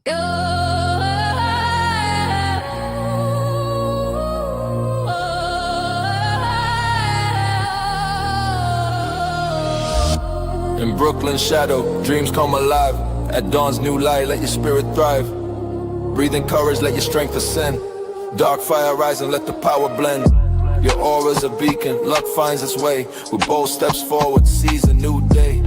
Shouted proud, success is my own fate. I'm glimmering now, it's time to elevate. I'm a magnet for dreams, success my claim. In sync with fortune, dancing in the game. Wealth cascades freely, triumph ignites, my heart's ready. Soaring to new heights, gentle it's a rhythm in your soul's beat. Fueling your drive, making goals complete. Your aura's a magnet, attracting sway. Dance with prosperity night into day. Riches may flow, but spirit stands tall. Growth the reward, answering the call. Money's a vessel, clarity's the map. No rush needed, wealth's in your grasp. No need to scheme, to hustle or to plead. Just rise up strong, live in your creed. Don't chase, simply receive what's conceived. Feel the rhythm of wealth you're meant to achieve. Yes, sir. All right. Pay us in crypto 2.2, Winter Solstice Wealth Summit, December the 19th. All right. Web3, algorithmic trading, decentralized finances, new money paradigm. Pay us in crypto 2.2, ladies and gentlemen, December the 19th. And then on the 21st, Ra Aku and our good brother Ras Ben, we're going to be doing monumental, quote unquote, Star Nation calculations going into the 2026. Make no mistake about it. And with that being said, ladies and gentlemen, we will see you very, very soon. Peace, love, and light. Y'all stay dangerous. Y'all stay focused. You know what I'm talking about? And one thing, please never forget, pay us in motherfucking crypto. Let's go. Niggas in crypto, diamonds is dancing like they up in disco. You niggas in fist pump, you stay up and dip low. You niggas stay up and get low. Heard you way up in Frisco, and you say what the heck so. Every player gets snipped nose, acting gay up in Cisco. Might take the day off and play up at pistols, causing chaos and play up calypso. I pause in kitchens and caused addictions. I pause prescriptions and cause inflictions. Lil Bixby playing in stores in Brixton on the dark web. You gotta pause every doors, cause encryptions. Tesla engines, pause the pistons. I seen every floor I leave sore and listing. For that action, they sponsored the Bronson. They was hooked on that shit like Johnson and Johnson. That freeway, Ricky Ross, straight out of Compton, straight out of Bompton. Red on blue, violence in the land. The projection of the will, the perfection of the kill, the reflection of the pills. I'm a frontline soldier, I'm no doja. These crystals not from focus and crypto. Diamonds is dancing like they up in disco. You niggas in fist smoke, you stay up and dip low. You niggas stay up and get low. Heard you way up in Frisco, and you say what the heck so. Every player gets lips now, acting gay up in Cisco. Man, take the day off and play up at pistols, causing chaos and play up calypso. Hickory dickory down, hit a lick, put the sticky in the box. When the blicky get hot, lick off a shot. Heavy in the pedal, we slip off a knot. Heavy in the ghetto, they crib walk a lot. Crib walk the crypto, lift off the stocks. Drips off the crystal and pots. Disco rods in the blocks on my chain from the crystal shop. In the light air, lift off the rock. Toe from the right chain on my block. White paint on my socks. White paint on my socks. Hickory dickory dock. Hit the lick, put the sticky in the box. When the blicky get hot, lick off a shot, we lick off a shot. Payers in crypto, diamonds is dancing like they up in disco. You niggas in fist smoke, you stay up and dip low. You niggas stay up and get low. Heard you way up in Frisco, and you say what the heck so. Every player gets lips now, acting gay up in Cisco. Might take the day off and play up at pistols, causing chaos and play up calypso.